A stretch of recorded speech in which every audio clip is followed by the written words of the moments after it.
Όλα εμπνέονται από τη φύση.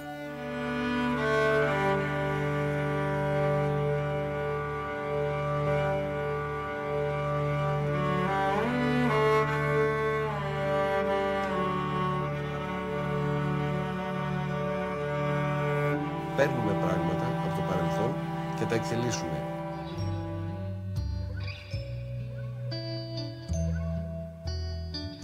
Πολύ έτσι αξιόλογο σε αυτό το πρόγραμμα είναι ακριβώς η συμμετοχή πολιτών από την Ήπειρο που βλέπουν ως μια ευκαιρία να εμπνευστούν από αντικείμενα για να δώσουν τη δική τους πρόσληψη και επομένως ένα καινούριο μετασχηματισμό σε αυτό το αντικείμενο.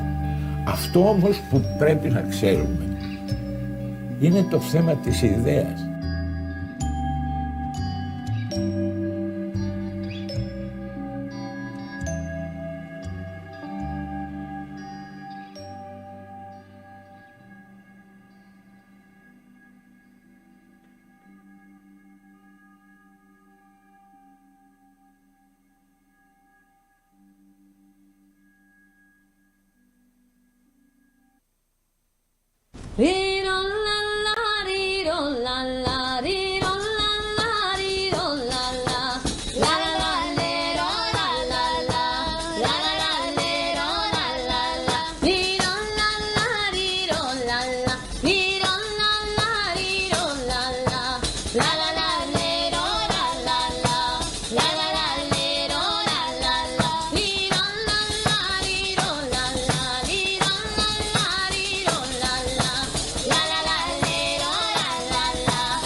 Fermate amici miei, non sciate annanzi, l'acqua si ferma nei puri venti, l'acqua si ferma nei risoni e canti, va bene non ci stanno nella mente.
εμπνέονται από τη φύση.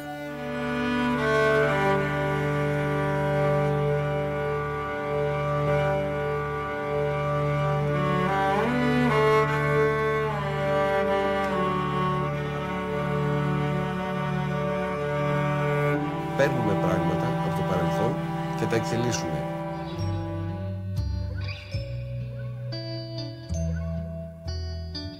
Πολύ έτσι αξιόλογο σε αυτό το πρόγραμμα είναι ακριβώς η συμμετοχή πολιτών από την Ήπειρο που βλέπουν ως μία ευκαιρία να εμπνευστούν από αντικείμενα για να δώσουν τη δική τους πρόσληψη και επομένως ένα καινούριο μετασχηματισμό σε αυτό το αντικείμενο.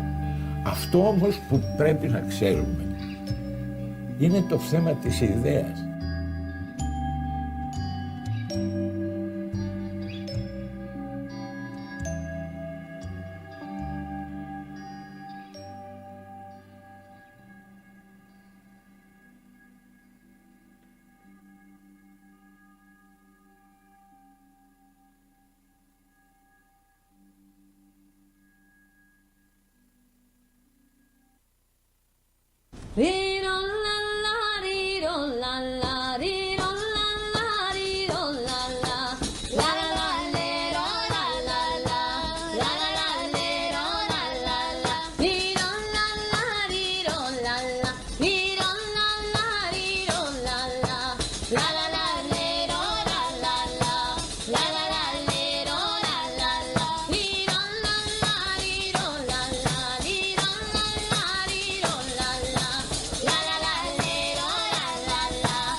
Fermate amici miei, non sciate annanzi, che qua si fermano pure i venti, che qua si fermano i suoni e canti, va bene non ci stanno nella mente.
drive. Oh, now I think I must be miles up. When I was a river dried up, you came to rain a fire.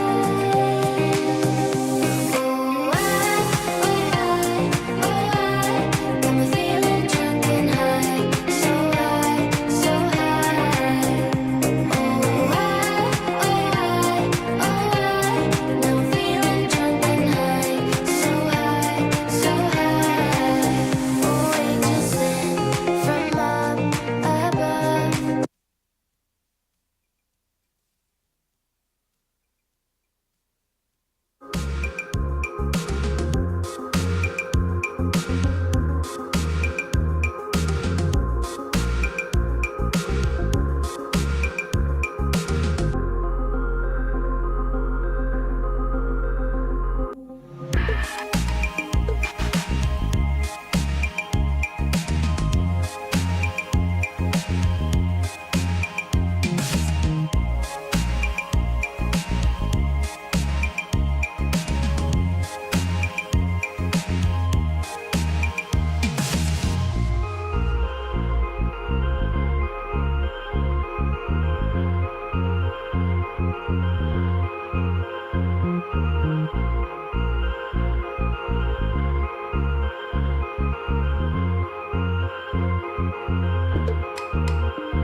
Όλα εμπνέονται από τη φύση.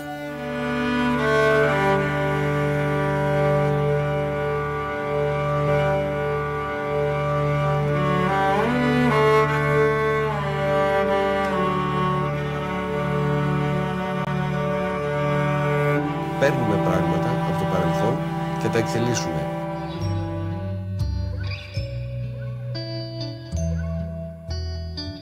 Πολύ έτσι αξιόλογο σε αυτό το πρόγραμμα είναι ακριβώς η συμμετοχή πολιτών από την Ήπειρο που βλέπουν ως μια ευκαιρία να εμπνευστούν από αντικείμενα για να δώσουν τη δική τους πρόσληψη και επομένως ένα καινούριο μετασχηματισμό σε αυτό το αντικείμενο. Αυτό όμως που πρέπει να ξέρουμε είναι το θέμα της ιδέας.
l'acqua si ferma nei puri venti, l'acqua si ferma nei risoni e canti, va bene non ci stanno e nella mente.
όλα εμπνέονται από τη φύση.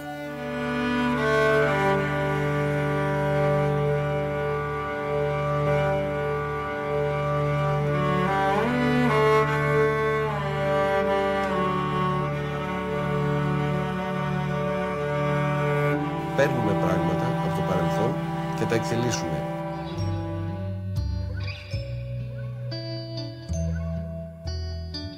Πολύ έτσι αξιόλογο σε αυτό το πρόγραμμα είναι ακριβώς η συμμετοχή πολιτών από την Ήπειρο που βλέπουν ως μια ευκαιρία να εμπνευστούν από αντικείμενα για να δώσουν τη δική τους πρόσληψη και επομένως ένα καινούριο μετασχηματισμό σε αυτό το αντικείμενο. Αυτό όμως που πρέπει να ξέρουμε είναι το θέμα της ιδέας.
Fermate amici miei, non sciate annanzi, che qua si fermano pure i venti, che qua si fermano i risoni e canti, va bene non ci stanno nella mente.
Signore e signori, buongiorno.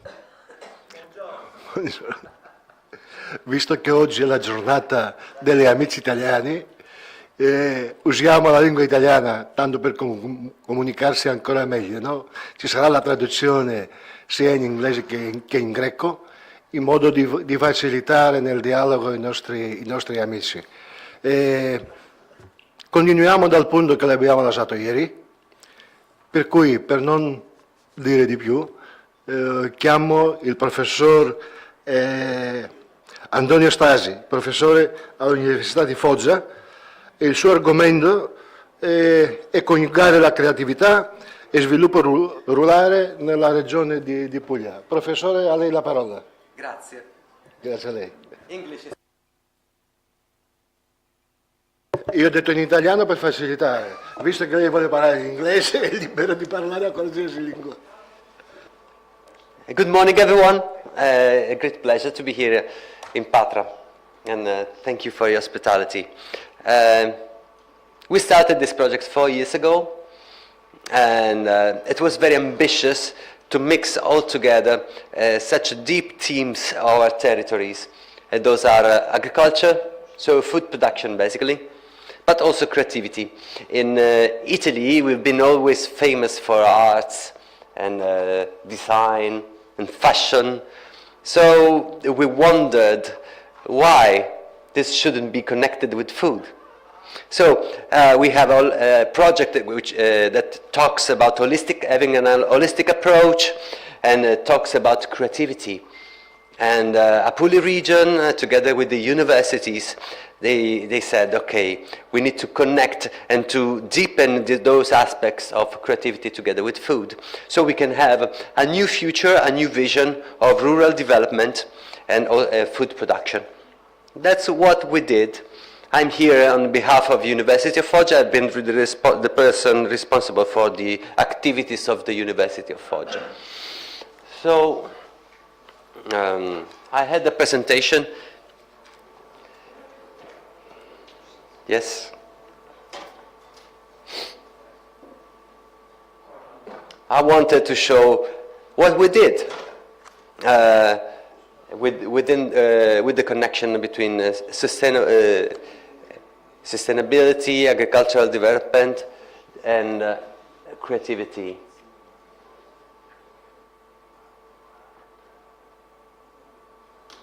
We are in a period of time where, like, promotion of food products is connected with storytelling, where packaging is gives a lot of value to products, where experience in food is very important. We live in a society where social media such as Instagram and TikTok, so food photography, food video making is becoming very important. All those aspects need to be valued and need to be professionalized somehow to become activities that are implemented in the local food businesses. So we really wanted to unlock the potential of rural areas through creativity. That's not all. We are also in a period where rural tourism is gaining importance in our territories. Our land is divided in industrial business for the food production, but also small business that they animated the rural communities, small villages. But small businesses, unfortunately, are not competitive in comparison to industrial food production business. So there should be new business models for those small agriculture business, small food production farms and so forth, that could enhance their value to have also social value, to keep the people living in the rural areas. Because now we are suffering of a very strong migration from the rural territories to the cities. So there's much to do in this sense for rural development. Creativity, in our idea, could potentially support this process. So we're talking about problem solving somehow and community engagement. So the project allowed us to engage more people. We have here the team. We were 13 researchers that actually started to work on this connection between rurality and creativity. We had different activities. One among those was the workshops and seminars. We tried to be as modern as possible. Our seminars included like the use of artificial intelligence, for example. The innovation in the branding, like we discussed the production of geofood, so the food based on geological characteristics. It's a new future, it's a new perspective of food production and branding. We discussed about the role of distribution and groceries for the development of rural areas together with creativity, with some people that are working in the field, of course. Deep learning, artificial intelligence, and so forth. We also were thinking about farmers. Farmers to be market-oriented, which is a problem of rurality, rural development. They need to be connected to markets. Somehow, all the reports of statistical institutes, European and Italian and so forth, are very technical. They're just tables and description. We need the support of, we thought, we needed the support of creativity to elaborate infographics, a new way to communicate market data, so farmers can better understand what's going to happen in the market, so they can better orientate. So that's what we did. We developed an market observatory that connected the creativity with statistics. So on social media, we were publishing these infographics with the 3 different levels of deepening of the concepts. We also were producing statistics, but we also were producing something that was very understandable for farmers. And we had positive feedbacks from the rural community. They started to follow us and to change the strategies based on our suggestions. We're talking about all the markets, the prices, some problems of the rurality, and for example, the crisis of the wheat, about the oil price. So we tried through the creativity to put in simple words what was initially very complex at farm level. I prezzi questi che fa presentare non esistono più oggi. Cioè 1,55 i pomodori non esiste proprio. In Grecia sono arrivati a 3 euro al chilo. Anche in Italia, sì, sono di qualche mese fa. Però we produce every week. The outlooks are once a month. We give like a big picture of the markets and where everything is going. We also produce some trend analysis, but everything is very communicative because some designers and graphic experts are working on the concepts.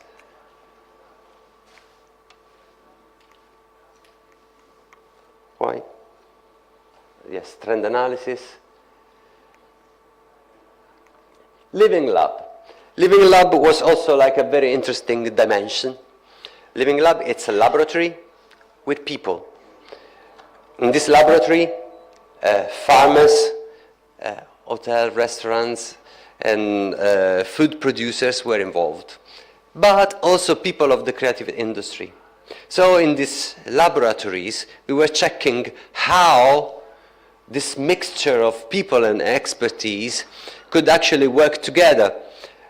Results were awesome because we started the few process. Every Living Lab produces some outputs, and we have the basis to continue to work with Living Labs. For example, we had olive oil producers and people of creative industry. We had also an export manager of a company that exports local food products to China, Thailand, and Japan.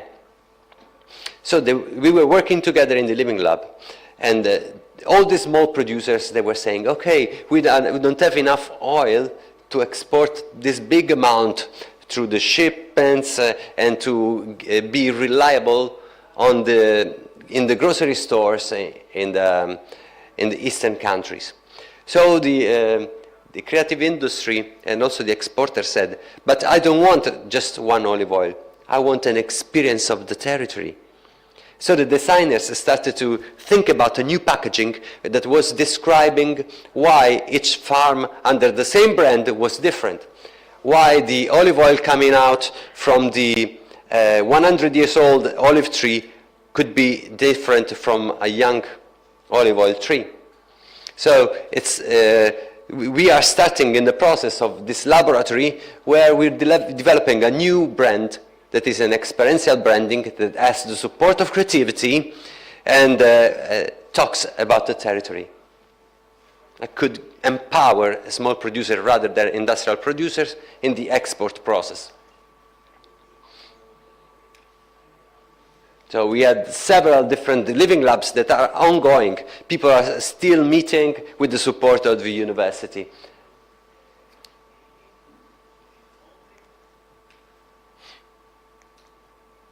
So, of course, there's work to be done in the future. We want to continue doing the Living Lab. We want to continue to deepen and to exploit the connection between creativity and rural development. And hopefully, in the future, we'll be still all together to continue the project some way and somehow. I already have some fundings in order to continue the activities independently by the end of this project. But my wish is to keep the collaboration ongoing in this collaboration between Italy and Greece. So I thank you all.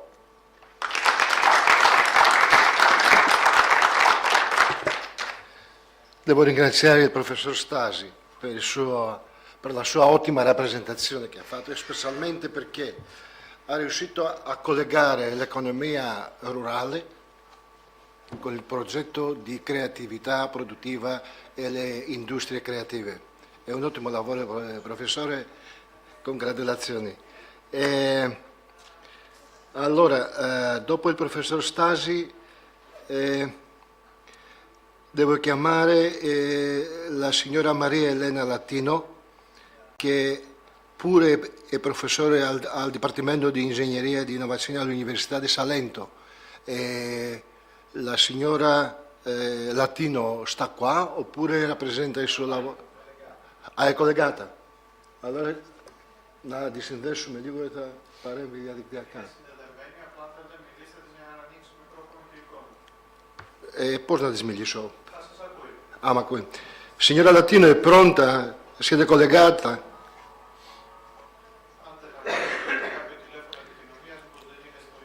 Professoressa Latino, mi sente?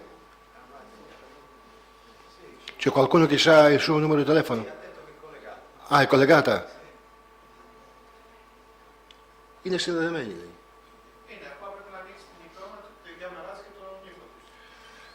Professoressa, mi sente?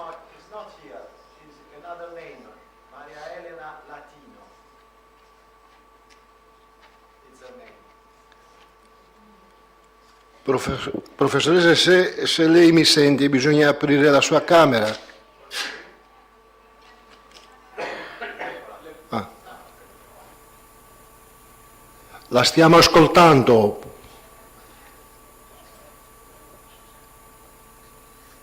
Do you hear me? Sì, sì, può cominciare. Ok, grazie mille.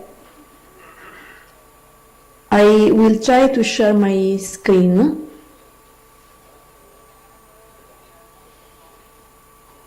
Okay, you see my screen?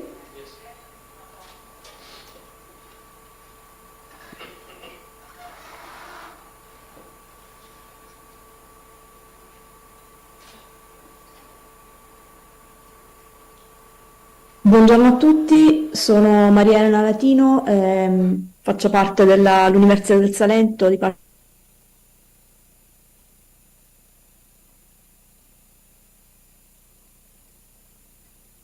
raggiunto con il mio gruppo di ricerca nell'ambito del progetto Creative Hubs, con particolare riferimento alcune esperienze di animazione condotte all'interno del Living Lab di Creative Hubs. Un'esperienza dedicata al metaverso per la promozione dei prodotti territoriali dell'agroalimentare e un'esperienza di formazione imprenditoriale che abbiamo chiamato Rural Living Lab. All'interno del progetto, come Università del Salento, abbiamo supportato la Regione Puglia in una serie di attività che potete vedere riassunte sostanzialmente in 3 filoni fondamentali. Abbiamo svolto una serie di attività di ricerca legate all'analisi del panorama scientifico internazionale dei living lab industriali con specifico riferimento al settore dell'agribusiness e grazie a questa analisi e all'analisi di alcune best practice messe in atto all'interno di una serie di living lab che abbiamo avuto modo di condurre nell'arco del tempo nel mio gruppo di ricerca che si chiama Core Lab, siamo giunti alla definizione di una serie di metodologie e di strumenti tecnologici che possono supportare durante lo sviluppo di un living lab. Un secondo filone di attività è invece stato focalizzato su attività di training e di involvement da parte di giovani imprenditori del contesto pugliese e da parte di aziende radicate sul territorio, andando a creare anche dei punti di contatto tra offerta e domanda tra categorie di imprese differenti. L'ultimo filone di attività ha visto e sta vedendo l'organizzazione di una serie di seminari tematici con verticalizzati su temi differenti legati sempre all'imprenditoria e alla valorizzazione del business territoriale, con l'intervento da parte di una serie di esperti a livello nazionale e internazionale. Passo quindi a raccontare quelle che sono state le esperienze che abbiamo svolto come elementi di animazione del Living Lab di Creative Hubs. La prima è un'esperienza che ha visto l'utilizzo delle tecnologie del metaverso. Che cos'è il metaverso? Il metaverso è un ambiente virtuale di tipo 3D che permette a persone dislocate in qualsiasi parte del mondo di interagire tra di loro grazie alla presenza di una serie di avatar. E questi ambienti virtuali possono essere raggiunti da chiunque grazie all'utilizzo di una serie di tecnologie e di piattaforme. Ci sono diversi esempi di metaverso nel panorama nazionale ed internazionale, perché si tratta di una tecnologia che sta avendo sicuramente un grande successo e un grande impatto sui business, tanto che molte aziende la stanno utilizzando come strumento di engagement del consumatore finale. Abbiamo alcuni esempi come per esempio quello di Luca Comics and Games o quello di Rai Cinema o ancora di una serie di eventi sportivi virtualizzati in questi mondi appunto virtuali. Sfilate di moda, come ha fatto ad esempio Dolce & Gabbana già nel 2022, tour virtuali di aziende dell'agroalimentare e esperienze legate al consumo di altre aziende ancora, come ad esempio quella creata da McDonald's. Che cosa abbiamo fatto? Abbiamo provato a creare un ambiente virtuale all'interno del quale abilitare la community di Creative Hubs a creare delle strategie di marketing intorno al prodotto agroalimentare locale. In modo particolare abbiamo messo insieme una serie di aziende dell'agroalimentare con riferimento diciamo a 3 comparti differenti, la pasta, l'olio e il pomodoro, e abbiamo creato all'interno di questo ambiente virtuale una serie di corner dedicati a queste aziende. In una giornata particolare abbiamo realizzato l'esperienza del metaverso, dove oltre alle aziende che interagivano in questo mondo virtuale abbiamo invitato una serie di possibilità possibili consumatori, alcuni appartenenti a quella che abbiamo identificato come categoria di foodie, quindi ristoratori o blogger, alcuni ricercatori che avevano, diciamo, delle esperienze particolari nell'ambito della realtà virtuale, ed infine alcuni utenti della generazione Z, perché eravamo, diciamo, particolarmente curiosi dal comprendere come questa generazione nativa delle tecnologie virtuali potesse reagire ad un evento di questo tipo. Sicuramente ci sono stati degli ottimi feedback da parte degli utilizzatori, e dal punto di vista delle aziende questo strumento ha permesso di raggiungere in maniera innovativa i propri segmenti di clientela, andando anche ad espandere il portafoglio di clienti e andando a generare un nuovo contatto, seppur virtuale, ma diretto con i consumatori. Dal punto di vista dei consumatori, questo strumento ha permesso di raccogliere ulteriori informazioni circa il prodotto, avere un contatto diretto con il consumatore e approcciarsi al prodotto in una maniera differente e sicuramente più divertente. Vi faccio vedere in questo piccolo video un po' quella che è stata l'esperienza creata. Come potete vedere è un mondo del tutto virtuale dove ci sono questi corner dedicati alle varie aziende, ed ogni utente all'interno del mondo virtuale può muoversi, interagire con gli oggetti presenti e interagire anche con gli altri utenti. Interessante vedere come nel secondo video, vediamo se riesco a lanciarlo, sì, dovrebbe essere questo. Abbiamo implementato delle piccole strategie di marketing, andando a dare all'utente la possibilità di esprimere la sua opinione circa alcuni elementi di gradimento dei prodotti promossi attraverso questo gioco virtuale. Le risposte ovviamente sono state registrate e sono state poi analizzate, e c'è stato comunque un feedback positivo sia nell'utilizzo che nel grado di interazione con i diversi corner.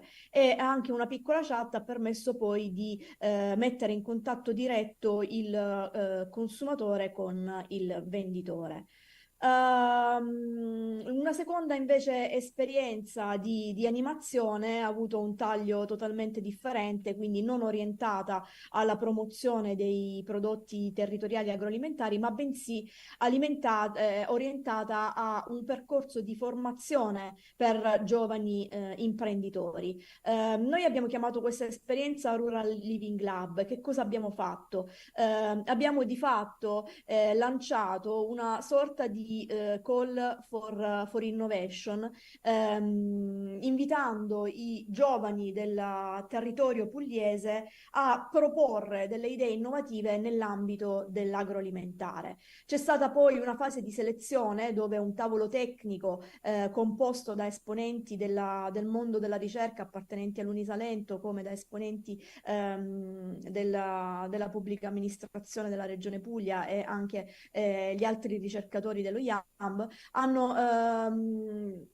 si sono, diciamo, occupati del valutare le risposte pervenute e selezionare le meritevoli, le più meritevoli. Si è poi partiti con questo percorso di training e di mentorship che ha portato a un'esperienza finale di pitch competition, ma vi vado a raccontare un po' più in dettaglio quello che abbiamo fatto. La Call for Innovation è stata promossa su una serie di canali istituzionali,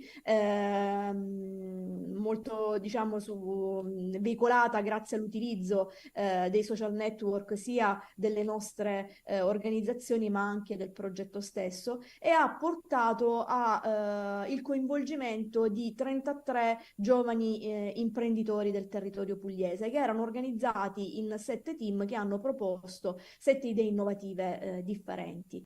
Questi ragazzi sono stati coinvolti in un processo in un percorso di formazione che ha visto una serie di sessioni di training erogate da noi ricercatori, con lo scopo di dare appunto supporto nello sviluppo di una loro idea innovativa. Sono stati trattati temi legati all'analisi del micro e del macroambiente, alla SWOT analysis, allo sviluppo di modelli di business e così via. Ed è stato utilizzato un approccio di learning by doing, quindi di fatto accanto a delle piccole lezioni frontali che venivano svolte in aula dove si andavano a spiegare i topic principali di queste materie, e si dava l'opportunità a questi ragazzi di cimentarsi nell'implementazione alla propria idea innovativa di questi temi trattati a lezione. Inoltre, per rafforzare la motivazione, per dare un'esperienza di mentorship che proviene anche dal mondo industriale, non solo da quello accademico, si sono organizzati una serie di incontri tematici con degli esperti di business di alcune aziende presenti sul territorio nazionale e regionale. In modo particolare abbiamo avuto modo di coinvolgere Blue Rhapsody di Barilla, che è un'azienda che realizza pasta utilizzando la tecnologia del 3D, quindi si tratta di fatto di un'importante innovazione di processo e di prodotto realizzata da questa azienda. Un'azienda del territorio regionale, ma che ha un business internazionale, che è 0DD, e di fatto realizza servizi tecnologici. Ed infine BitArts, che è una startup fondata da un giovane ragazzo del territorio che ha portato in aula la sua esperienza circa la costituzione di una nuova impresa e l'ottenimento di fondi grazie all'utilizzo di alcune pitch competition. Questo perché il percorso si è concluso nell'ambito del secondo seminario organizzato da noi per il progetto Creative Hubs, dove nella prima parte si è avuto comunque un intervento da parte di una serie di esponenti del mondo della ricerca, ma anche del mondo industriale fortemente legato ai Living Lab, che hanno ulteriormente, diciamo, completato la formazione di questi ragazzi. E nella seconda fase del seminario si è realizzata una vera e propria pitch competition. Questi 7 gruppi di ragazzi che hanno sviluppato le loro idee innovative si sono sfidati, e 3 di loro sono stati premiati come i migliori, diciamo, σαν καλύτεροι, del θα percorso di λέγαμε, formazione σαν καλύτεροι nell'ambito όσον dei αφορά piccoli και τον servizi περίοδο a supporto dello κατάρτισης sviluppo και πώς della υποστήριξαν loro την idea ιδέα τους για να τη φέρουν εις innovativa. πέρας, αυτή την καινοτόμα ιδέα. Io ho finito di Τελείωσα να σας διηγήθηκα όλες αυτές τις δραστηριότητες που κάναμε. Αν έχετε ερωτήσεις, οτιδήποτε θέλετε να επισημάνετε, ευχαρίστως να σας απαντήσω.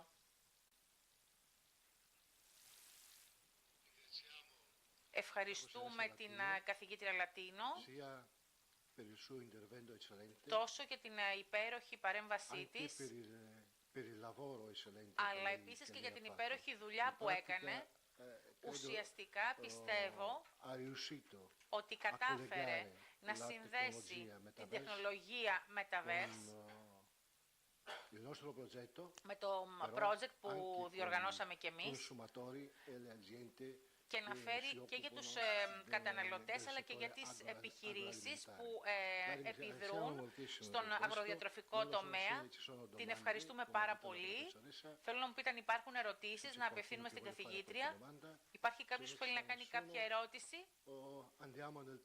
Αν δεν υπάρχει κανείς, περνάμε στην επόμενη παρέμβαση, στην επόμενη παρουσίαση. No, il prossimo non si sta, vedo nel programma che sta pausa perché... lei vuole fare la domanda? Sì.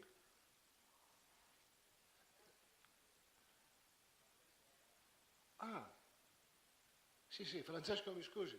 Francesco, sυγγνώμη. Un pochino avanti. Sì.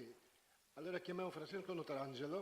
Θα φωνάξουμε τον Φραντσέσκο Il suo argomento Νοτάντζελο. che si sviluppa è il modello degli hubs Open Innovation e Living Lab. Farà la sua presentazione. Non c'è problema. Ζητώ συγγνώμη, δεν υπάρχει πρόβλημα. Good morning, everyone. I'm waiting for my slides. Okay. Thanks for the invitation, and I'm here in behalf of Siambadi, that is an international organization.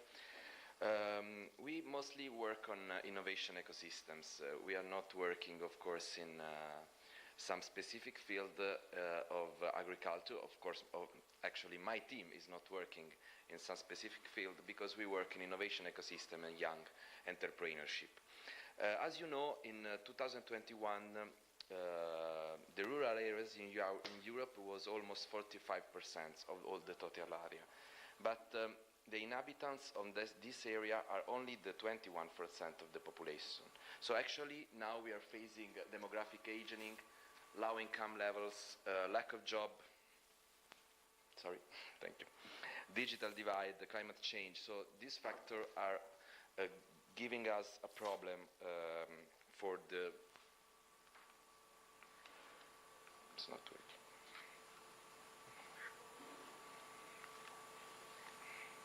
Yes. Okay. So these problems are actually depopulating the rural areas. As you can see, in this year now, the young people are leaving the rural area and going in urban regions, in urban areas. And the under 20 people are leaving rural areas because they want urban areas. And in the period 25-2020, the population of rural regions decreases the 0.1%, and the urban areas are increasing for the 0.4%. So this is a big problem because the question is who will produce our food in the coming years, and who will take care of our fields, and who will raise these animals. This problem is a big problem we are facing in Puglia, we are facing in all Europe, and of course I have not answer on this problem. But what we know and what we do is that to face this problem we need to listen the needs of young people, to listen their screaming about the balance of work and private life. We need to innovate and giving space to creativity because they need to change the field of the agriculture and to change the way of living rural areas. And we need to create the condition to imagine a better future for us and for young people. In Mediterranean areas, this problem is bigger. Cities are getting bigger and rural areas are going abandoned. Many times we are engaged with projects and the results of this project are not interesting for the people because maybe we are making projects that are not responding of the needs, of the people needs.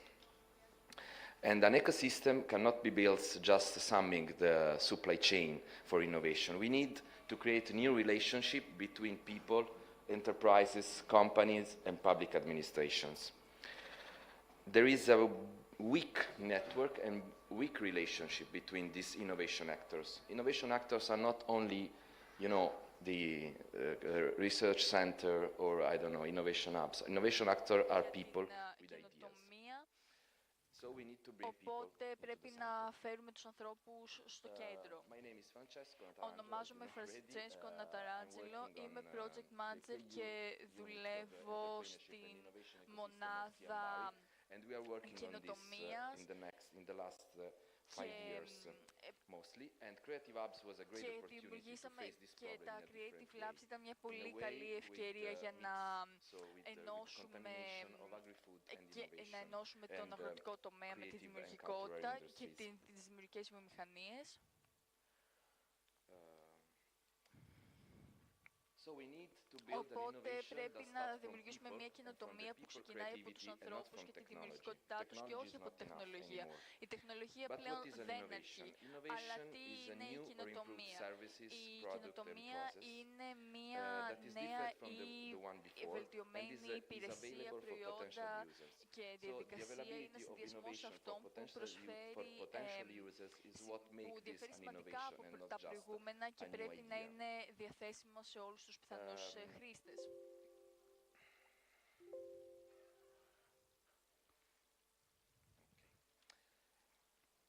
Innovation is more than new Η idea καινοτομία είναι κάτι requires παραπάνω από implementation. μία It's νέα not a ιδέα. lightning bolt that just come Είναι κάτι in που one απαιτεί people mind And this is an innovation. That's υλοποίηση. an idea. An innovation Είναι κάτι needs που είναι work, πάρα needs πολύ implementation, δημιουργικό, and που needs χρειάζεται δουλειά, people to do χρειάζεται that. ανθρώπους, And χρειάζεται it's κάτι important για να that το this δημιουργηθεί. innovation Και είναι is σημαντικό ότι available αυτή η for καινοτομία people. να είναι For διαθέσιμη στους example, the ανθρώπους. Gutenberg screen Οπότε, press όπως για is one of the παράδειγμα biggest innovation in the world because it makes the το, book and the η knowledge εκτύπωση του available for all the Gutenberg, people. που ήταν κάτι πάρα πολύ σημαντικό για την και καινοτόμο για την εποχή του. Successful innovation Οπότε, are created by groups, by groups of people, and not επιτυχείς just καινοτομίες by δημιουργούνται individual από ομάδες, institutions από or hubs και όχι individuals. μόνο από This is a very ανθρώπους, important από thing, άτομα because what we ή need actually is an ατομικές innovation ecosystem, is an ecosystem ατομικές that will help πρωτοβουλίες, γιατί people, αυτό young χρειαζόμαστε. people, to Χρειαζόμαστε grow ένα up their οικοσύστημα, idea, to χρειαζόμαστε bring νέους back ανθρώπους που να trust in φέρουν the future. να φέρουν τις So, ιδέες τους, να why έχουν εμπιστοσύνη στο ecosystem? μέλλον. Ecosystem and not ecosystem. Οπότε The γιατί ένα ecosystem is οικοσύστημα a και όχι ένα system that έχωσύστημα. just is centered on people. Το οικοσύστημα And είναι the κάτι που people βασίζεται use στους resources ανθρώπους for και them. και An το ecosystem χρησιμοποιούν is για one- εκείνους, ενώ το is a place where εγωσύστημα human είναι κάτι όπου animals, ο nature are άνθρωπος living in harmony.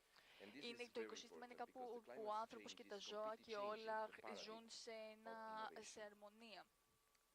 But what is an innovation ecosystem? Αλλά τι είναι ένα Innovation οικοσύστημα ecosystem are καινοτομίας? dynamic Τα communities οικοσυστήματα with καινοτομίας είναι relationships, with δυναμικές complex κοινότητες relationships, με where they περίπλοκες build και collaboration, συνδεδεμένες trust, σχέσεις που and βασίζονται co-creation στην of value. συνεργασία, This is την an innovation εμπιστοσύνη, ecosystem. την And of συνδημιουργικότητα course, και φυσικά it's specialized and it's also giving έχουν people ειδίκευση results. στο να μοιράζονται ecosystem τις of the τεχνολογίες και τις technology transfer δεξιότητες. of Αυτό είναι ένα As you οικοσύστημα can see, there are a lot of μεταφοράς venture kind, τεχνολογίας spin-off and startup, που incubators, περιλαμβάνει business angels, NGO. startups, So everything μη is κυβερνητικές completely in this οργανώσεις, ecosystem. θερμοκοιτίδες. This is Είναι a ένα social πλήρες innovation οικοσύστημα. ecosystem. Αυτό είναι ένα As you can οικοσύστημα see, there έρευνας. are Όπως βλέπετε, all actors of the social όλοι οι innovation working in different παράγοντες areas, so social media, public sector, δημιουργούν corporate heritage, και and giving δουλεύουν μαζί για να answers, δημιουργήσουν new αυτό το products, οικοσύστημα. new rules, Νέα new προϊόντα, collaborative νέες networks, συνεργασίες, new practices. νέοι κανόνες, νέες So the πρακτικές. innovation ecosystem Οπότε is το something- οικοσύστημα is a place where καινοτομίας people work είναι together κάτι που είναι κάπου όπου οι άνθρωποι to δουλεύουν build όλοι μαζί new και μπορούν να δημιουργήσουν services, new κάτι processes. καινούριο, να κάνουν καινούριες διαδικασίες, να παράγουν καινούριες So υπηρεσίες. today Οπότε we have a new σήμερα way έχουμε close έναν to νέο innovation, τρόπο να and, είμαστε πιο that κοντά σε involves all όλες the actors. τις This way is a καινοτομίες. Living Lab, Αυτό we είναι already το Living Club listened about που that. έχετε ήδη And ακούσει. the Living Lab is Το working Living considering Club the είναι quadruplex model. The ένα quadruplex σύστημα is που a βασίζεται model, στο complex model, of μοντέλο course, that intend to Quadruple involve Helix, in innovation που processes χρησιμοποιεί όλες the τις four διαδικασίες, όλους τους the four actors of τέσσερις innovation. So government, παράγοντες, public δηλαδή την administration, κυβέρνηση, industry, companies, την academia, research την centers, ακαδημαϊκή universities, κοινότητα, community, τις actually citizens. βιομηχανίες So without και these την four actors, the κοινότητα. innovation is not Οπότε, possible. And an χωρίς innovation όλα αυτά, ecosystem is not an innovation η ecosystem. καινοτομία δεν Now μπορεί there να is δημιουργηθεί. The fifth Οπότε υπάρχει και ο helix, πέμπτος the παράγοντας, quintuplex that consider also the που climate change. είναι So και η κλιματική in this αλλαγή. Οπότε quadruplex, there σε is όλο something αυτό more το important that σύστημα is είναι changing πολύ also σημαντικό the να way προσθέσουμε όλο we αυτό make και innovation, να that is the δούμε, climate change, because climate να change δούμε is πώς impacting μπορούμε further να innovation. You cannot να make δούμε a ότι η new κλιματική αλλαγή innovation without επηρεάζει considering το όλο climate οικοσύστημα impact of that. και πρέπει να το λάβουμε σοβαρά According to υπόψη. the European network of Σύμφωνα με of το living labs, ευρωπαϊκό the living labs δίκτυο are των open Living innovation Labs, τα ecosystem Living Labs είναι in real life ανοιχτά environment οικοσυστήματα based on a καινοτομίας systematic που user βασίζονται σε co-creation ένα approach that integrates συστηματική research and innovation προσέγγιση activities in community, συνδημιουργίας του placing χρήστη citizen in the center. και τον τοποθετεί στο But κέντρο what της is the open καινοτομίας και innovation? τοποθετεί Open τους πολίτες στο innovation κέντρο is της something that is καινοτομίας. going Η ανοιχτή close καινοτομία versus the closed innovation, where είναι to έχετε σε grow αντίθεση με up την innovation κλειστή inside them, καινοτομία, so with the research and development με area, την έρευνα and και going την to καινοτομία και closing their limits.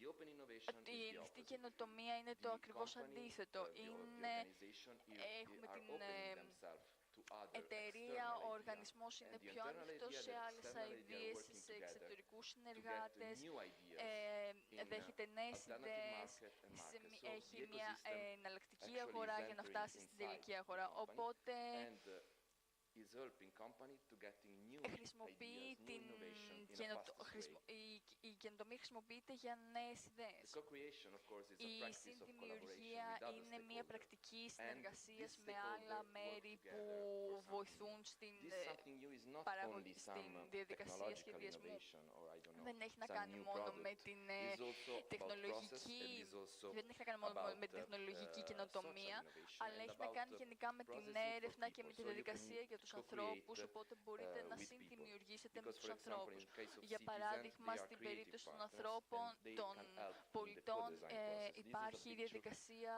of one συνεργασίας. project where we Αυτή were είναι η εικόνα ενός co-creating the project που TTO's συνδημιουργούμε office in Albania. με άλλα γραφεία. And is user-centered because Και it's getting people on the αναφέρομαι ότι center. είναι It's listening people, επικεντρώνεται starting from στους the need, χρήστες, from γιατί είναι ένας τρόπος να their point of view. σχεδιάσουμε και να δούμε την άποψή τους και τις ανάγκες των χρηστών. Because now we cannot Γιατί talking anymore about customers. πλέον δεν People μιλάμε are not μόνο anymore για customers. πελάτες, οι They are άνθρωποι not δεν είναι consumers. πελάτες, δεν είναι Actually, they are καταναλωτές, not even users. They είναι, are co-creating. είναι They are συνδημιουργοί. co-creating everything. You can Συνδημιουργούν co-create στα πάντα. actually everything if you have the right Συνδημιουργούν σε ecosystem. ό,τι συμβάλλει στο οικοσύστημα. Και This is what also we tried αυτό to είναι do κάτι thanks που to επίσης Creative Hubs δοκιμάζουμε project. στο We πλαίσιο του built έργου των one Creative living lab, Hubs, να δημιουργήσουμε ένα Mediterranean Living Innovation Club, Rural Living Lab που that is να going to είναι αυτό be είναι in το Pitheno. And we built μεσογειακό this Rural ecosystem Living in our Lab community, καινοτομίας. of course. And this is our Και ecosystem, αυτό είναι το actually. δικό μας Is οικοσύστημα, improving, is που changing, βελτιώνεται, actually, που is, αλλάζει, like, που organic ecosystem, είναι because σαν ένα οργανικό every οικοσύστημα. time you are Κάθε having φορά enterprises, που you are deleting it, you have υπάρχουν, ISO που that are εντάσσονται supporting νέες organization for επιχειρήσεις innovation. που στηρίζουν την καινοτομία. But what is a living lab? Αλλά So, τι είναι actually, a το living lab Living is an open Lab? innovation Είναι environment ένα in real life situation ανοιχτό because you περιβάλλον actually καινοτομίας prove με your idea, πραγματικές you try to, συνθήκες, test όπου οι the άνθρωποι innovation with people ελέγχουν during την a small καινοτομία period that it could σε be μία 6 months μικρή or 2 years. περίοδο χρόνου, And, περίπου with από active 6 μήνες involvement μέχρι 6 of the χρόνια, end μέχρι users. 2 χρόνια. So if you are going to be Και the end user of that αν product, you are είστε going μέρος to του, be involved in αν the κάποιος είναι co-creation μέρος του phases. προγράμματος, θα But what μπορεί is να not a δει living όλες lab? τις It's φάσεις. not a Αλλά research τι lab, δεν it's not είναι a ένα digital Living lab, it's Lab, not δεν an είναι ένα incubator, it's not a fab lab, δεν and είναι it's ένα not a εργαστήριο έρευνας, δεν It's είναι not ένα a ψηφιακό coworking. εργαστήριο, δεν A είναι μια living θερμοκοιτίδα. lab is Ένα something different. But anyway, Living people Lab need other είναι people, need, εκεί trust όπου οι and need άνθρωποι spaces. χρειάζονται τους And that's χώρους why, τους, και γι' in αυτό το Creative λόγο Hubs project, το έργο there του is, Creative the Hubs building of the app. μας έχει βοηθήσει The σε αυτό το Mediterranean κομμάτι. Agri-Food Innovation Hub, Το that we Mediterranean are Agri-Food building Innovation thanks to the Hub project, is dedicated to nurturing αφοσιώνεται agri-food companies, στην, innovators, students, στο, stakeholders, and providing them στις spaces, εταιρείες services, supporting for the αγροδιατροφής, needs, τους supporting for the, καινοτόμους φοιτητές entrepreneur, και σε όλους αυτούς που υποστηρίζουν τους νέους επιχειρηματίες business development, στην ανάπτυξη and, επιχειρήσεων with different spaces. And με during the Creative διαφορετικούς Hubs, we tried χώρους, και στα some of these Creative Hubs προσπαθήσαμε να services. δημιουργήσουμε όλες αυτές τις And, υπηρεσίες. The goal that we Και ο are going στόχος to reach is που support young θέλουμε είναι να potential υποστηρίξουμε entrepreneurs, τους νέους πιθανούς grow επιχειρηματίες, companies that want να to αναπτύξουμε innovate να themselves, βοηθήσουμε τις stimulate επιχειρήσεις να innovation as αναπτυχθούν, something very να, important, innovation να στηρίξουμε την καινοτομία Mindset και is something very να important, διευρύνουμε something την that can change νοοτροπία the καινοτομίας. ideas. Mindset means that Η you change your νοοτροπία mind είναι and το you να fight αλλάξουμε, ας with πούμε, maybe να αλλάξουμε some old, τον τρόπο σκέψης. culture. So this is, these are the Οπότε services αυτές we είναι οι are υπηρεσίες developing που in the αναπτύσσουμε community of Innovation σε Hub. αυτή So την skills κοινότητα των development, so training, Creative digital Hubs, skills, η ανάπτυξη entrepreneurship δεξιοτήτων, skills, υπηρεσίες entrepreneurship υποστήριξης support services, so coaching, mentoring, επιχειρήσεων, tutoring. υπηρεσίες Of course, this activity we are υποστήριξης making in καινοτομίας, Creative Hubs. I will show you διεθνοποίηση, later some ένας pictures. καινούριος χώρος. Εδώ είναι Innovation support services, so open innovation challenges, brokerage, να αντιμετωπίσουμε internationalization and spaces, of course. Αντιμετωπίσουμε επίσης διάφορα ζητήματα όσον αφορά την καινοτομία. How we made it. Πώς We τα made, καταφέραμε. meeting people. Καταφέραμε Meeting να people in, συναντήσουμε different, ανθρώπους meetings σε with different, διάφορες topics. συναντήσεις, So με we διάφορα tried to θέματα, meet people and οπότε talking προσπαθήσαμε with να them συναντήσουμε about, ανθρώπους και να μιλήσουμε rural and digital για, together, about, και για το the αγροτικό και για το relationship ψηφιακό between κομμάτι agri-food, μαζί, creative τη industries and σχέση tourism. του We made them της trying to αγροδιατροφής understand the needs με του of the young τουρισμού. people Θέλαμε for να the δούμε τις ανάγκες των νέων entrepreneurial, ανθρώπων training path. στο κομμάτι της εκπαίδευσης στην επιχειρηματικότητα. Κάναμε κάποια B2B, όπως μπορείτε να δείτε. Στην Ιταλία κάναμε εκπαίδευση για hub managers, αλλά γιατί εκτός από να δημιουργήσουμε τα hubs έπρεπε να εκπαιδεύσουμε και κάποιους να τα διαχειριστούν. Οπότε προσπαθήσαμε σε αυτά τα σεμινάρια να αντιμετωπίσουμε το πρόβλημα της δημιουργικότητας, να δούμε πώς μπορούν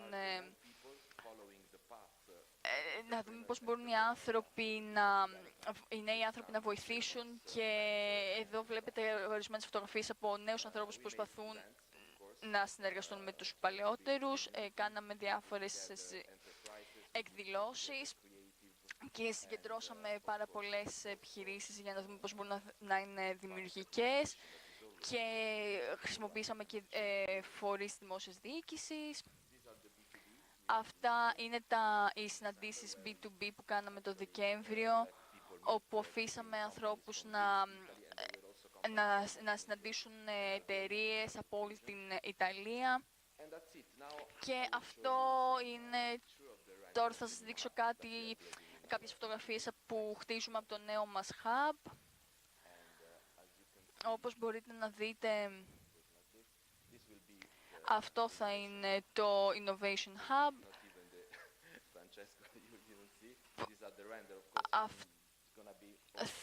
Θα είναι κάπως έτσι.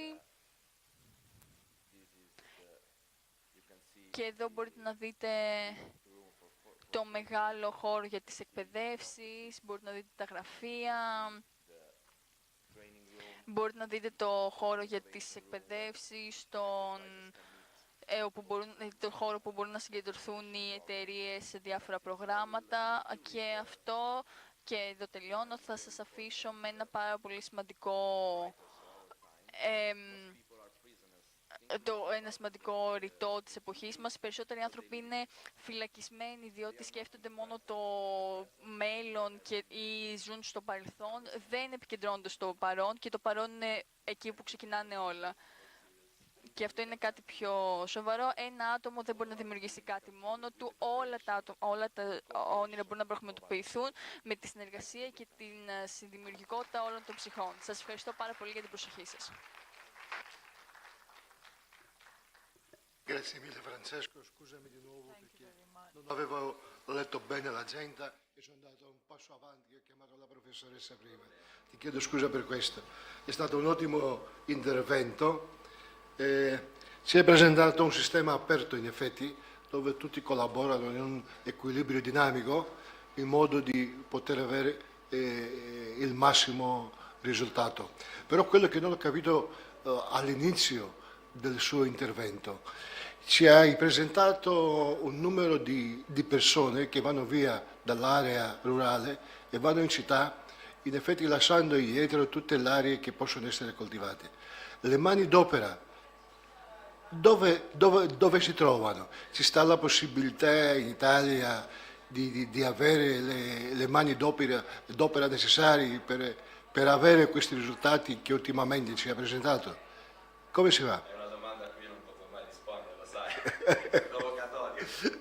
È provocatorio perché, ti dico perché, poi pochi giorni fa il Ministero dell'Immigrazione greco ha presentato una proposta di legge per poter gli emigrati, i profughi che vengono qua, di avere la possibilità di lavorare specialmente in area rurale.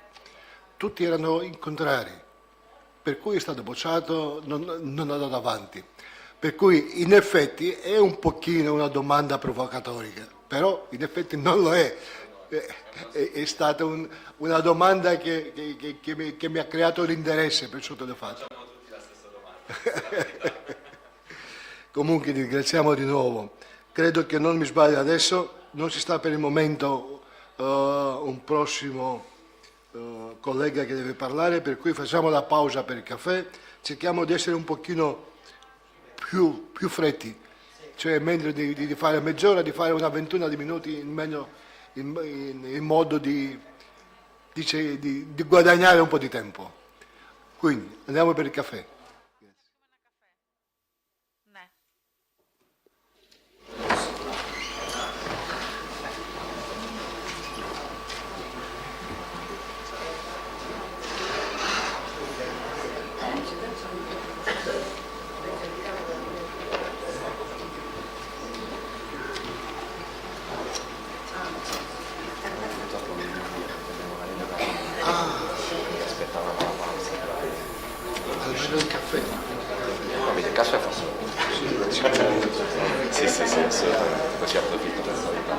Grazie. comunque. Grazie mille. No, grazie a voi. Grazie per tutto.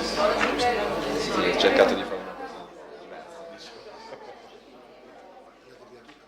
No, solo noi, vado io solo via con le imprese.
Όλα εμπνέονται από τη φύση.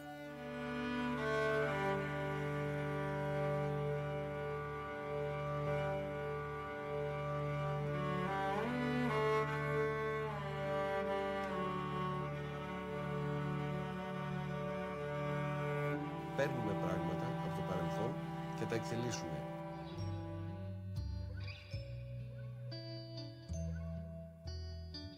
Πολύ έτσι αξιόλογο σε αυτό το πρόγραμμα είναι ακριβώς η συμμετοχή πολιτών από την Ήπειρο που βλέπουν ως μια ευκαιρία να εμπνευστούν από αντικείμενα για να δώσουν τη δική τους πρόσληψη και επομένως ένα καινούριο μετασχηματισμό σε αυτό το αντικείμενο.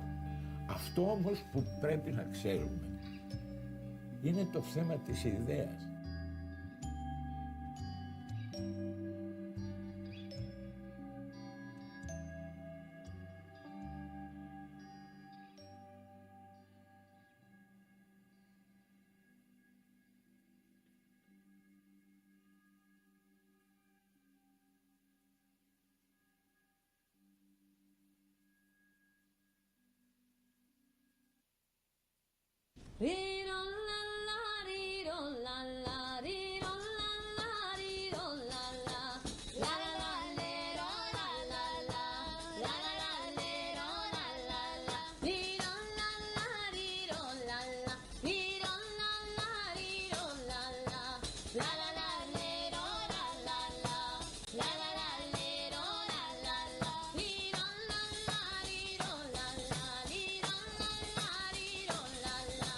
La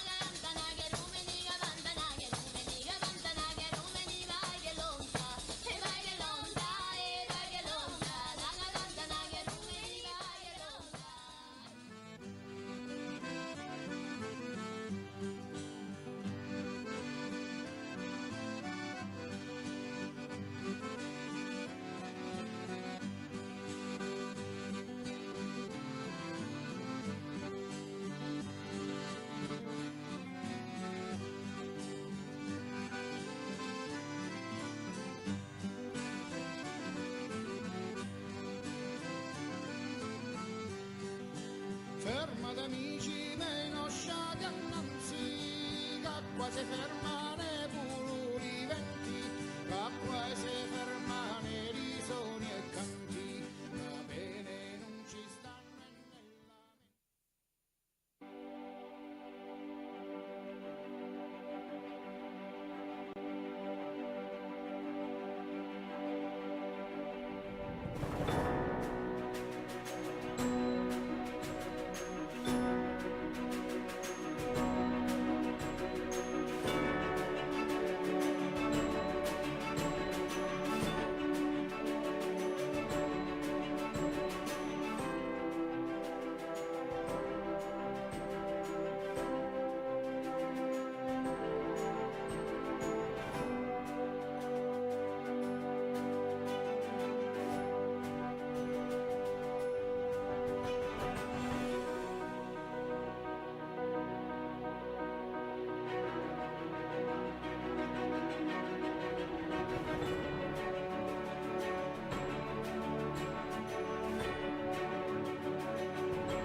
εμπνέονται από τη φύση.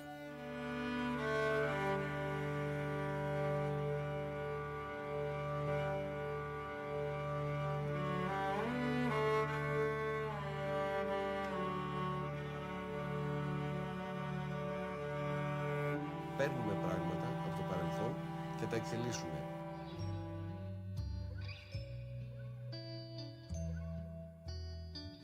Πολύ έτσι αξιόλογο σε αυτό το πρόγραμμα είναι ακριβώς η συμμετοχή πολιτών από την Ήπειρο που βλέπουν ως μία ευκαιρία να εμπνευστούν από αντικείμενα για να δώσουν τη δική τους πρόσληψη και επομένως έναν καινούριο μετασχηματισμό σε αυτό το αντικείμενο. Αυτό όμως που πρέπει να ξέρουμε είναι το θέμα της ιδέας.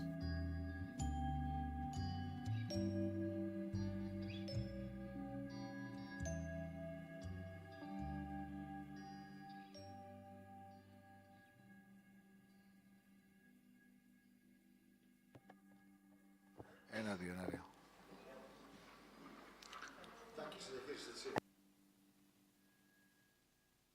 Χαλάρωσε.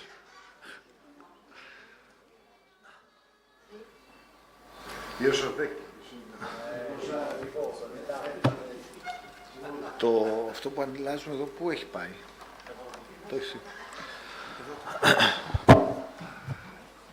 Μπράβο. Okay. Welcome to the last part of the session of this final event. Θα μιλήσω ελληνικά. Οι παρουσιαστές, οι ομιλητές θα μιλήσουν στα αγγλικά, από ό,τι ξέρω. Ξεκινάμε με το θέμα κοινωνικές και περιβαλλοντικές επιπτώσεις των χωρών συνεργασίας. Ο δείκτης Κοράλ. Λορέντσο Μάρμο. Λορέντσο, your turn.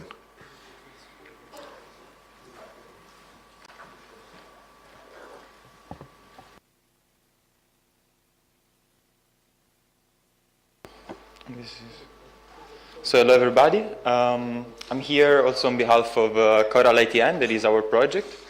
It is basically a project about collaborative workspaces. There are all those spaces that can be considered as like creative hubs, but also standard co-working and other typologies like maker spaces, fab labs. All these spaces have been like growing in the last decades. And especially we would like to focus with Coral ITN on how these spaces can be thought in more rural and peripheral areas. And so in contrast with like the urban phenomenon. And so today we are going to talk about 4 different projects that we are doing all under the umbrella of Coral ITN. My personal project, as we can see here, first actually I will talk about a bit the distribution of collaborative workspaces in Europe, and then I will jump into my survey that I'm doing that is a bit more like of a quantitative analysis, trying to understand the social and environmental impacts of these hubs. So I guess, yeah. So we mapped something like 12,000 spaces in 23 countries, as we can see here, covering something like almost 500 million of population, European population. And we found out that around 2/3 of the spaces are actually in cities.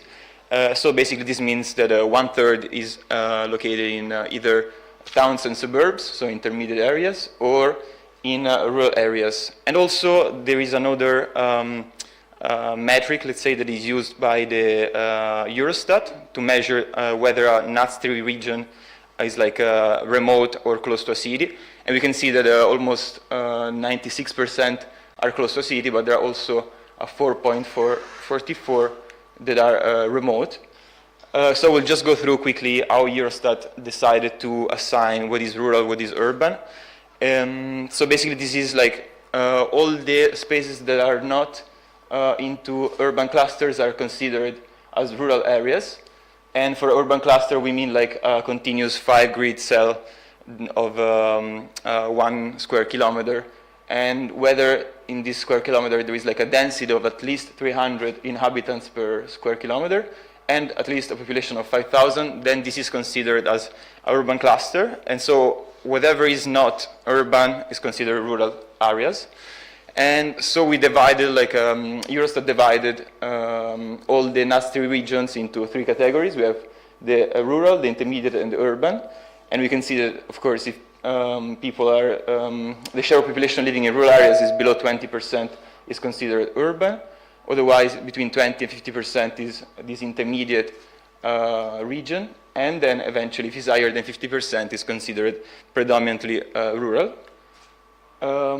Also, the remoteness dimension is something about how far people need to travel to go to the biggest city. So like if more than half of the population needs to travel for more than 45 minutes to reach the biggest center that is like a town or a city that has more than 50,000 inhabitants, that is considered remote. If it is less than 50%, then it's considered close to a city. This was just to give a bit an idea of what is this distribution. So again, we can see these are the statistics we have. I guess I'm going down, yeah. And so what we found, these are like the national concentration of collaborative workspaces in Europe. And we can see that we calculated this national concentration based on the number of collaborative workspaces every 100,000 inhabitants. And we see that Ireland is actually quite high, like it has like a 12.75 national concentration. And also Austria, UK, Portugal, Netherlands, we can see on the map, there are kind of the places where we found more collaborative workspaces. And also we wanted to see the share for, in each of them, the share of collaborative workspaces for the 3 categories I just explained. And we can see, for example, for Greece that almost 69% are located in urban contexts. Then we have 31% in intermediate and rural regions. And also the remoteness aspect of it is like, we can see that Greece is quite, like many are actually located in remote regions, 12%. And this is not the case for Italy, for example, that is like 3.5%. Also here we see like which are the countries that have the highest number of co-working spaces, the share of co-working spaces in urban contexts. And we see that the UK, the Netherlands have very high shares, also Lithuania, Latvia, and Spain. This is for the intermediate regions. We see that Norway, Sweden, Switzerland, Czech Republic, and Slovakia have quite high share into the intermediate NUTS3 regions. And eventually we jump into the rural ones. And here we can see that Ireland has one of the highest, share with 69%, but also Estonia, Portugal, Austria, and Slovakia. And then we also wanted to check for the urban context where these co-working spaces are located mainly, and which are the cities, in this case, that host the highest number of collaborative workspaces. And we can see that London is among the first 2, with a location quotient that is basically calculated with, it's like a ratio between the local concentration and the national concentration. And we see that London has like a very high location quotient, but also like the main cities in Europe, like Frankfurt, Oslo, Paris. We should also have Ketrikos Thomès Athinon. That is 4.12. It is, of course, it means that in Athens, in the center of Athens, there are 4 times the average of the Greek collaborative workspaces. And also for Italy, we have Milano, that is the first city, and so on. Then we also wanted to see for the intermediate ones, and we see that mainly we have NUTS3 regions from Norway, Germany, but also in Greece we have Iraklio, for example, with double the national average. And in Italy we can find Pesaro Urbino, Pordenone, Bologna. And then we jump into the rural ones. This is very interesting because among like all the NUTS3 regions in Europe, Lesbos is number 2, with a quite high location quotient. And then if we want to see for the Italian context, we can see that we find Asti, Siena, and that's it. So this was a bit like some preliminary results on the distribution of collaborative workspaces in Europe. And now we'll just talk a bit about my survey and the first results I found. So like the aim of my research again is to try to measure the impacts, the social and environmental impacts of these spaces with a focus on the rural context. And yeah, I basically created this survey that has been sent already, and we collected the responses already. We had something like 351 responses, among which 273 are for managers or hosts of collaborative workspaces, and 78 from users.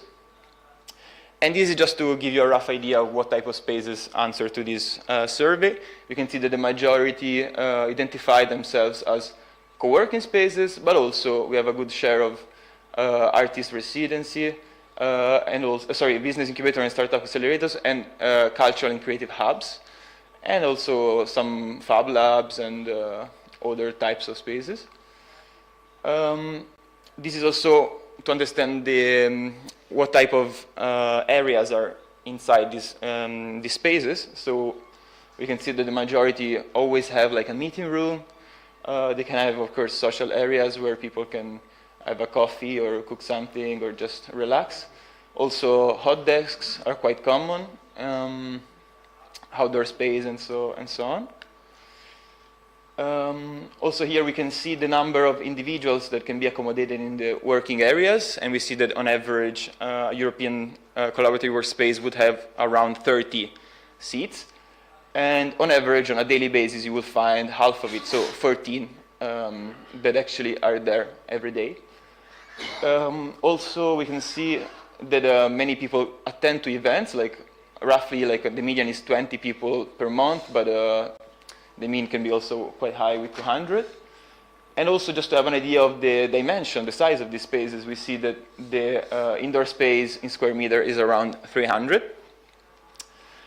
On the right side, we can see the employees and the volunteers that are working in these spaces. And we see that on average, we have like 4 full-time employees, 3 part-time employees, and then 4 volunteers that on average work 14 hours a week. Another question we asked was like to understand how much of their labor is invested in creating and kind of curating the space from a social perspective. And we can see that actually this takes a lot of time for the managers and the hosts, roughly 47% of their time. Then we want also to know like how open is the space. So is it accessible to people that are not working there, to the non-members? And we can see that 1/3 usually just have space for the members, and they open for specific events, open to everybody. Another 1/3 is saying that basically all areas are fully accessible to non-members, and 1/4 is saying that only some areas can be accessible. So this is to understand a bit like in which way the space can actually interact with the local environment, surroundings, and so on. Also, we wanted to know what type of ownership or lease they have, and we can see that 42% they're actually renting from a private landlord, and 10% from public institutions, and this makes more than half of the people actually renting out the space. And then we have like a 30% almost that own the space, and only few spaces actually have it free of charge, or like basically with the space for free. Also, we wanted to know what type of income they rely on for the functioning of the space, and we were quite surprising to see that more than half of the spaces defined as like main income stream revenues from renting out the space, so basically revenues from the market. And then we can see that the rest is like either self-finance, so personal investments or savings, or like some types of subsidies and grants from different public institutions. Also, we wanted to know the connection with artists of these spaces, and we can see, and it's quite important to me, to know that 60%, a bit less than 60% of the spaces have some type of connection with artists, and so the cultural sector. And we can see that, for example, 16% offer them permanent studios, 15% they join the space for some type of artist residencies, and the majority actually, they kind of have it like for exhibition and events hosted. Then also I try to understand a bit more like what type of social activities are organized in the space, and we see that usually many spaces organize communities activities, 54%, but also inspirational events like pitches, guest speakers, creative mornings, and so on. Like we can see all the typology of events. And also it was quite striking the fact that only 1% is offering some type of childcare services, that we think it must be something they would like to see more often in this typology of spaces. And also not just the social aspect of it, but also the professional one. So trying to understand like what type of professional events are organized, and we can see that the majority of them are kind of organizing events to stimulate networking, to create more connections, but also there are some spaces that focus on the soft skills and hard skills, and also 1/3 of them are actually organizing training programs for individuals that are not working in the space. So trying, of course, to have an impact maybe with more disadvantaged groups. So this goes with the follow-up question, like what type of activities are they organizing for disadvantaged groups? And we wanted to ask first, what type of benefits are offered, and we can see that many of them are offering free or discounted membership or free or discounted use of the space for events and gatherings, but also like 19.35% answered that they offer trainings and workshops. So through that, we went a bit more like deeper, and we also wanted to understand for whom, like who are the receivers of those types of trainings and workshops. And we can see here in the table that on average, like these trainings are on soft skills or on networking, more than on hard skills, and the type of groups that are like receiving it more often are usually long-term unemployed, so people that are employed for more than 1 year. The needs, so like the young people that are not in education, employment, or training, between 15 and 29. And also women, so these are like kind of the focus they have. And eventually we jump into the social impacts, finally. So all these were kind of demographics to understand a bit like what type of space and what is happening in the space. And this is actually what we want to try to measure. So this, for example, is a question for the social impact. There are many others, but of course I won't tell you all now, but like this is one that is trying to understand the connection of the space with the traditional local industries. So we basically ask them whether the activities that are performed in the space can be connected to what traditionally has been something important for the territory, for the place where the space is located. And we see that not many spaces are actually focusing on that, just 10%. But this is already like indicative of the fact that collaborative workspaces can also be kind of a bridge between like old industries that have been located in a place and the new way of producing, of creating, and so basically can be the connector between the innovation aspect of it and the traditional roots of a place. And then finally also we try to measure a bit of the environmental impacts of the spaces. So for example, we found out so far that 37% of the spaces are located in former disused spaces, so like abandoned buildings, so kind of giving a new use in the urban planning setting of a city, or also small towns and villages that are getting even more abandoned. And also we found out that 57% of the spaces are using renewable energies, and on average we talk about 45% of the energy consumption. So these are of course preliminary results. They don't mean anything because we need to see if they are statistically significant. These are just data so far. So in the next months I will work on basically trying to understand from a statistical point of view if these results are reliable. And so I hope I'm going to confirm some of these first preliminary results. And so that is everything from my side. So thank you for your attention. And I will give the word, I guess, to Adigoni, that is the next one, I guess. Thank you. Thank you, Lorenzo. Next one is Colm. Χώροι συνεργασίας και διαδικασίες κοινωνικής καινοτομίας σε αγροτικές περιοχές. Σύγκριση μεταξύ Ελλάδας και Αυστρίας. Καλημέρα σας.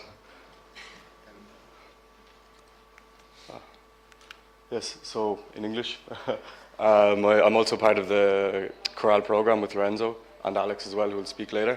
And my PhD is about collaborative workspaces and social innovation processes. And I've done a comparison between Austria and Greece.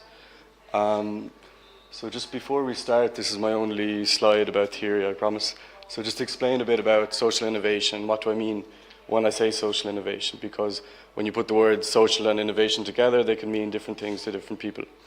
So in the first interpretation would be basically innovations that have a societal effect. So such as the car, the internet, so things that have a wide impact.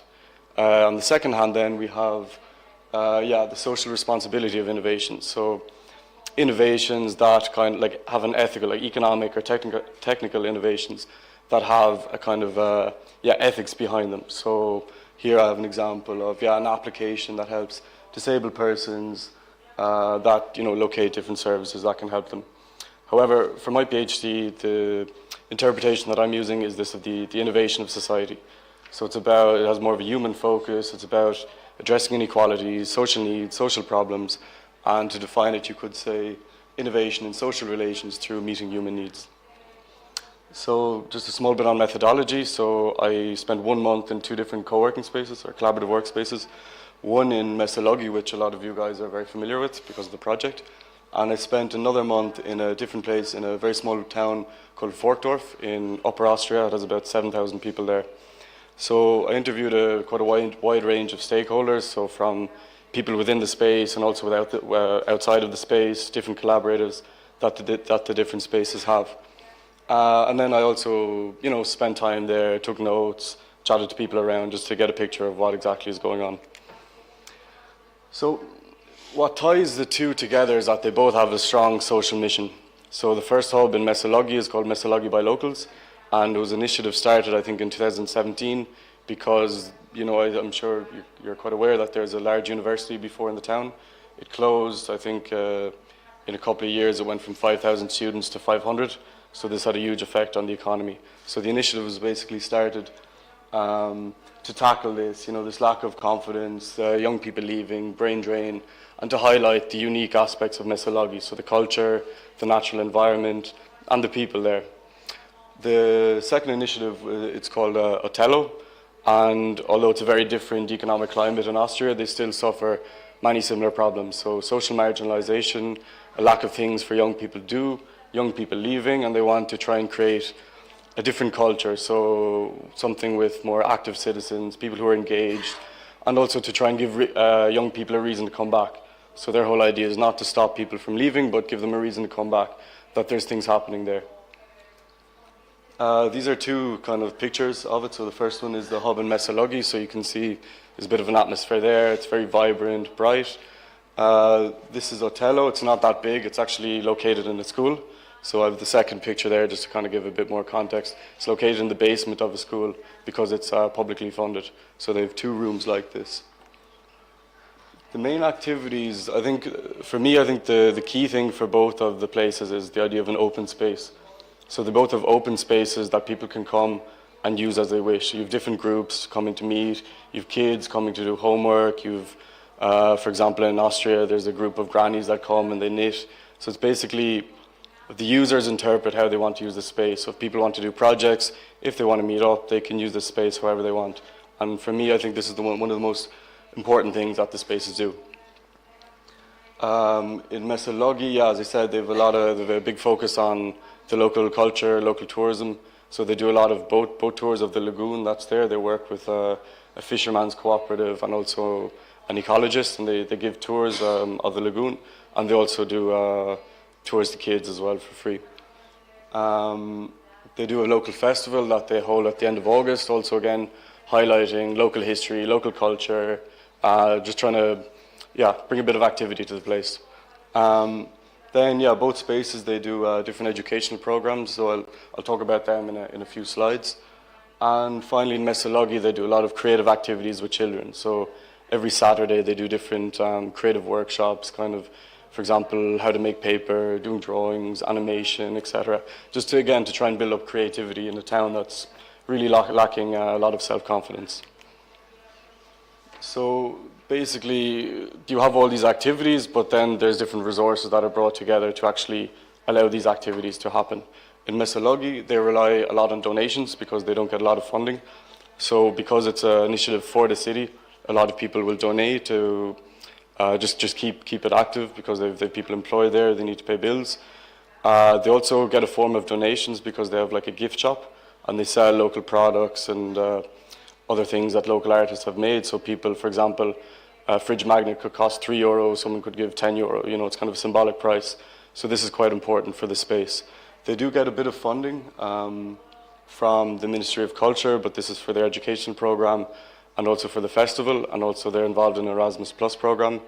And yeah, they do have some touristic activities. So as the boat tours there, as I said, they work with the Fisherman's Co-op and an environmentalist. And so on one hand, they do it for tourism and they get money from that, but then in an educational sense for children, they do that for free.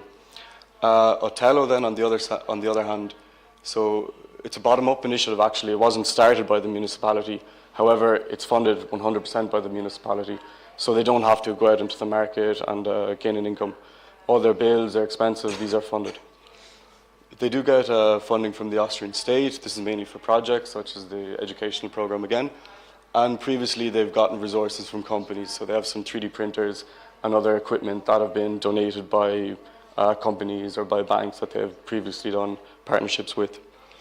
Labour then, so in Messaloghi there's 3 staff fully employed. There's like a manager, like an administrative assistant and an artist who does the workshops, who creates a lot of things that they use then for, I don't know, marketing, saying, you know, this is what we do, etc. And they do different illustrations.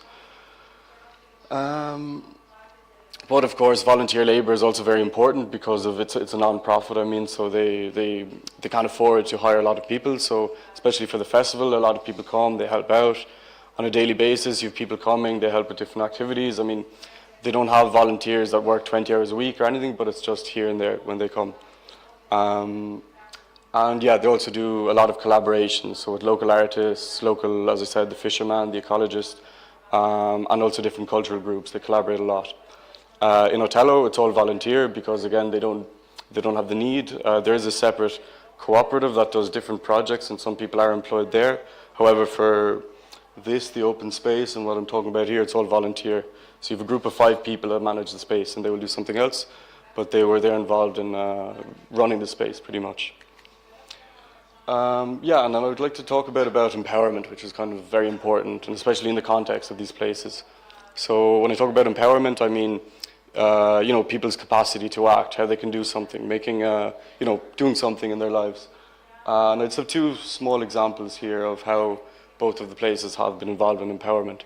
So in Messaloghi, basically after the festival that they held maybe 2 or 3 years ago, a girl was quite inspired from this festival and approached them. She had an idea where she wanted to highlight what happened in Messaloghi after the Exodus, which is, as you know, a very important event in Messaloghi and also in Greece. But her whole idea was no one talks about what happened after. So she came to the guys with her idea.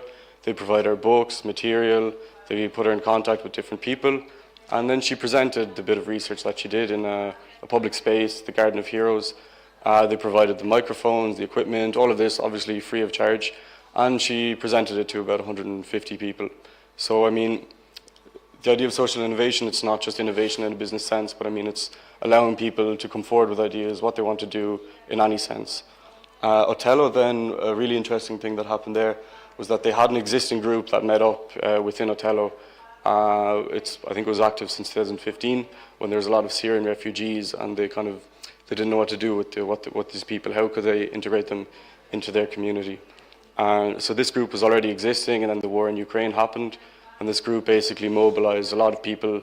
They rented, I think it was an abandoned, they didn't rent it, they got it from the municipality, an abandoned gym, and they opened a collection center for food, supplies, and the municipality had run a bus to bring these supplies up to Ukraine. And then when refugees did come into the town, the same group was able to, they had different people working on how they could integrate people into education. Did they need supplies? Did they need housing? And it was very, very interesting how this occurred. And I spoke to people who took part in that. They came as volunteers. They came just to give food, and then they ended up taking part in the initiative and were being the person, the focal point, and giving out clothes, giving out food. So it was really nice. Then when we come to their education program, the common theme between these two, it's experiential education, so learn by doing. The kind of change, it's not the usual classroom, like I'm here where I'm standing in front of the kids, lecturing them, etc., but learning by doing. So in Messaloghi, they've gotten funding from the Ministry of Culture since 2018 to do this educational program. They have to apply each year for a different theme.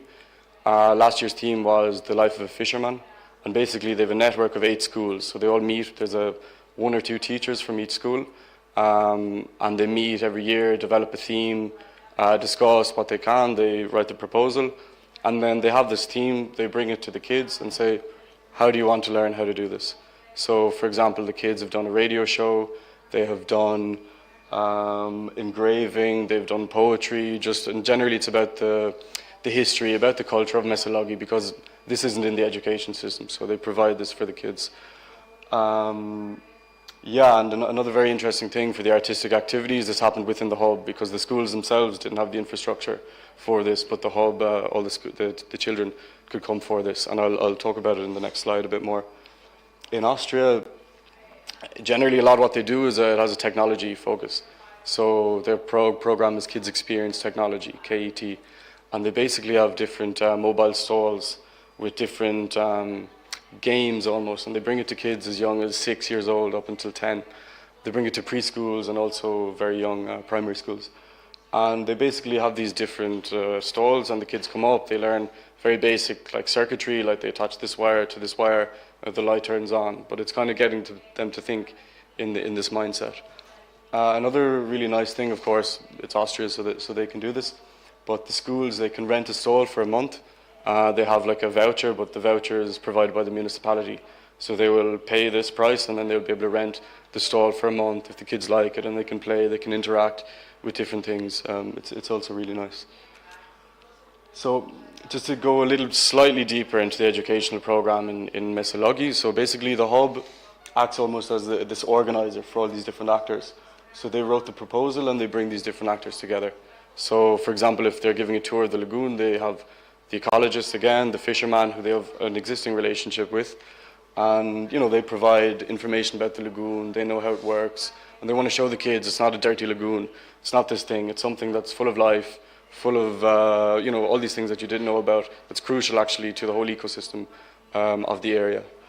Of course, you have teachers involved and the students and the Ministry of Culture, so these all basically work together to provide this program. And just some very short conclusions. I mean, I have many, but I thought just one interesting one today I think I'd like to highlight would be, again, this idea of funding. I mean, the hub in Messaloghi, it does receive funding from the state, from Europe, but it's for very specific actions. They do the specific education program for whatever specific thing, and they have to change it every year. But they're not recognized for a hub and providing this social service to the town, to a local community, and this isn't recognized. So because of this, they need to engage in the market. So they need to go do tours, they need to go think, how can we need to sell products in our thing because we need to pay our bills next month. And they do this so they can fund their social mission. But the more they have to go out into the market, the less time they have to actually have a social impact in the town. So there's this struggle here.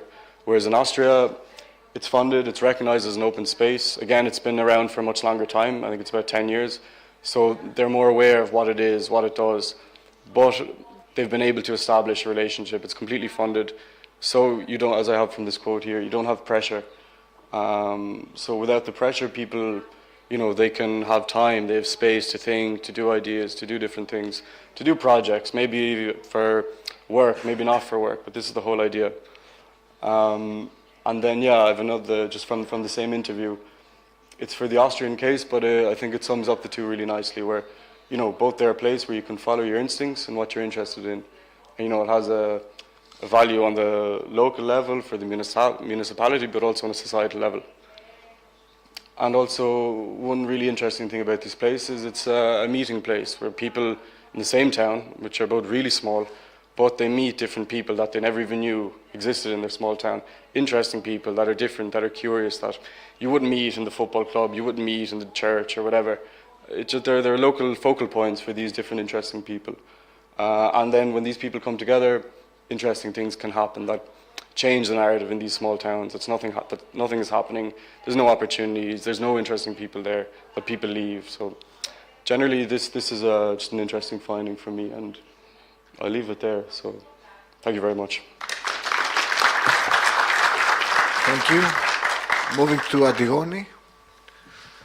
The topic is τοπικά δημιουργικά οικοσυστήματα, απασχόληση και ο ρόλος των δημιουργικών κόμβων.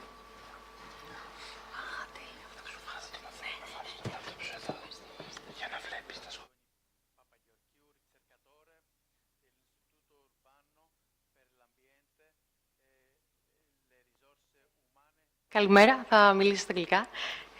Είμαι Antigone Papagheorghiou. I'm from Padua University. I'm a researcher in the Department of Economic and Regional Development. And the title of my presentation is Co-working Spaces as Mediators, Resilient Spaces and Innovative Practices in Peripheral Non-Urban Areas. So in Padua, what we do is that we try to connect co-working with wider debates about work, about employment, about gender, and urban and regional economies. So the focus of my presentation is on co-working space in peripheral areas, and I call them resilient space, and I'm going to explain what I mean, because we focus in co-working space that are outside of big urban agglomeration, and we consider them as alternatives to the market logic. And I'm going to discuss with you two case studies. I also want to focus on their role as mediators, and I'm also going to explain what I mean as enablers of communitarian ties. This is a project called Co-work for Youth, and is funded through the EEA and Norway grants for youth employment. And its aim is to understand the impact of existing employability projects that have been implemented through co-working spaces in peripheral areas. So the pilot study. I don't really use the term evaluation, but it is a project that focuses on a series of initiatives, of EU-funded initiatives that are targeting disadvantaged population and what we call as needs, not in employment, education, or training, the ones that are outside of these, unemployed women, youth, refugees, the disadvantaged population. So far, we have conducted semi-structured interviews, participant observation, we have done archival research in spaces that are located in peripheral areas. And we try to understand how co-working spaces can help youth in transition that are in between employment, unemployment, education, employment, and how co-working space in peripheral areas can help the youth to get back on track, create meaningful career paths, and how can work with people that are in need, and what kind of brokerage roles are seen to undertake. And it's really important here to say that we take into consideration the local context. So we conduct locally sensitive research, and we examine different case studies in different national contexts. So we really want to understand how local conditions and institutional context shape what is co-working practices, and the activities that these spaces host.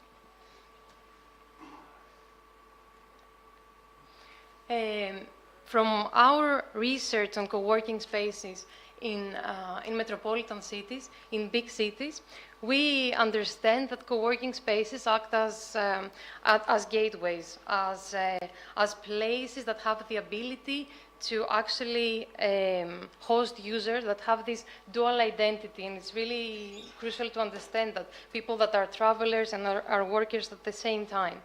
So co-working spaces in big cities have this ability to bring different actors together, orchestrate socialization, and create value.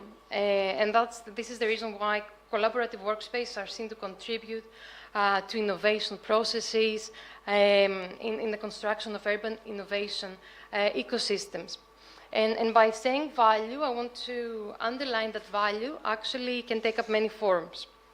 Can be knowledge creation, cultural exchange, local buzz, and all these different forms of value are being harnessed by local actors, public, private bodies, corporation, startup economy. But what we have also seen is that co-working spaces can have also negative externalities. And by that I mean that we have seen co-working spaces participating in processes of gentrification, of urban regeneration, of transnational gentrification. And Athens is a very good case actually to explain that, because we have seen that co-working spaces in Athens attract remote workers, digital nomads, and people that are coming from the global north. So we have seen co-working space to contribute in this process of transnational gentrification, of raising the rents as they erase the symbolic value of the neighborhood where they are located. In Berlin, another case study, we have seen that co-working spaces act as the driving force of startup economy, of startup entrepreneurialism, of and entrepreneurial urbanism. But moving on and going outside of big cities and metropolitan areas, over the last few years we have seen co-working spaces emerging in what the literature is referring as left behind places, but I kind of prefer to refer to them as areas that are outside of the creative city hype, outside of these entrepreneurial city discourses. Gandini and Kossu wrote this paper in 2019, and they were referring to these co-working spaces outside of big cities as resilient spaces.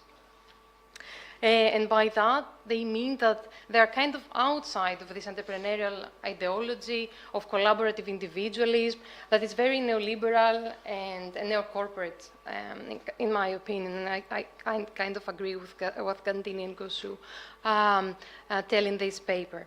So they understand resilient spaces as spaces that are in very close relationship with their surroundings. They care about communities, and they combine economic sustainability with social impact. So these resilient spaces really gives us the opportunity to widen the spectrum, the way we understand and perceive innovation, and to actually see all these processes, all these communitarian processes that may lead to social change. So I'm here today to present two case studies. So the first case study is Mega Hub, a co-working space and a Fab Lab in Schio, the Manchester of Italy. So I'm taking you to Veneto region, 25 miles away from Vicenza. So Mega Hub is located in Schio, 20 minutes away from the city center, still walking distance. It occupies 2 big floors in a former industrial cluster, and it has like a co-working space, a Fab Lab, office space, and as you can see, in the same building, traditional companies are also being hosted, but it's like the only creative business in this space. What is really important to understand is, and I'm going to talk about it by introducing Mega Hub and actually introducing the founders, the critical mass, the people that are behind this initiative. Mega Hub people have a background in radical social work, in the sense that they want to help vulnerable people and want to improve their lives, but they also advocate for social justice. And as you can see, this was very, very visible in the space. This is the manifesto, Mega Hub manifesto. So we read that in our clubs, we organize moments of sociality, moments of culture. We promote peace, cooperation between communities. We fight for everybody's right, against discrimination. We offer solidarity. So Mega Hub projects are really focused around these issues of migration, human rights, self-esteem, and identity. And as I found out, they participate actively in movements, organized efforts to promote and establish equality, protect immigrants, refugees, and promote the rights of vulnerable people. So Mega Hub really provides the space, an inclusive space for experimentation, a place where you can learn by doing, and it attracts different groups of people, and that was really interesting for us. We saw preschoolers, we saw young graduates, students, refugees, immigrant workers, elderly people, and it was also very interesting the fact that they kind of use all this co-working, the corporate vocabulary. They talk about innovation, they talk about entrepreneurship and creative economy, but in practice they do something completely different. And in my opinion, they really challenge the status quo. They focus on the structural cause of unemployment, of poverty, and they work to empower people. I don't want to forget to mention that they get elusive funding, public funding. They organize workshops, some of them are EU funded, training activities, but they tend to combine different sources of funding because, and they do have different revenue streams. Another strategy that they employ in order to become financially sustainable is that they want to create connections and they want to work on projects with co-working spaces in other urban areas or peripheral areas and in Europe. The second case study is Starfish Foundation in Lesbos, in Greece. Lesbos is a Greek island very close to the Turkish borders, and it actually became the center of attention during the refugees crisis, the humanitarian crisis. And it's really important to say that during 2015, the island hosted more than 500,000 migrants and asylum seekers. So Starfish Foundation emerged as a bottom-up initiatives from the locals to actually support and welcome refugees, and gradually became like a hub for NGOs, for journalists, for activists, for all of those who are working to help the refugees.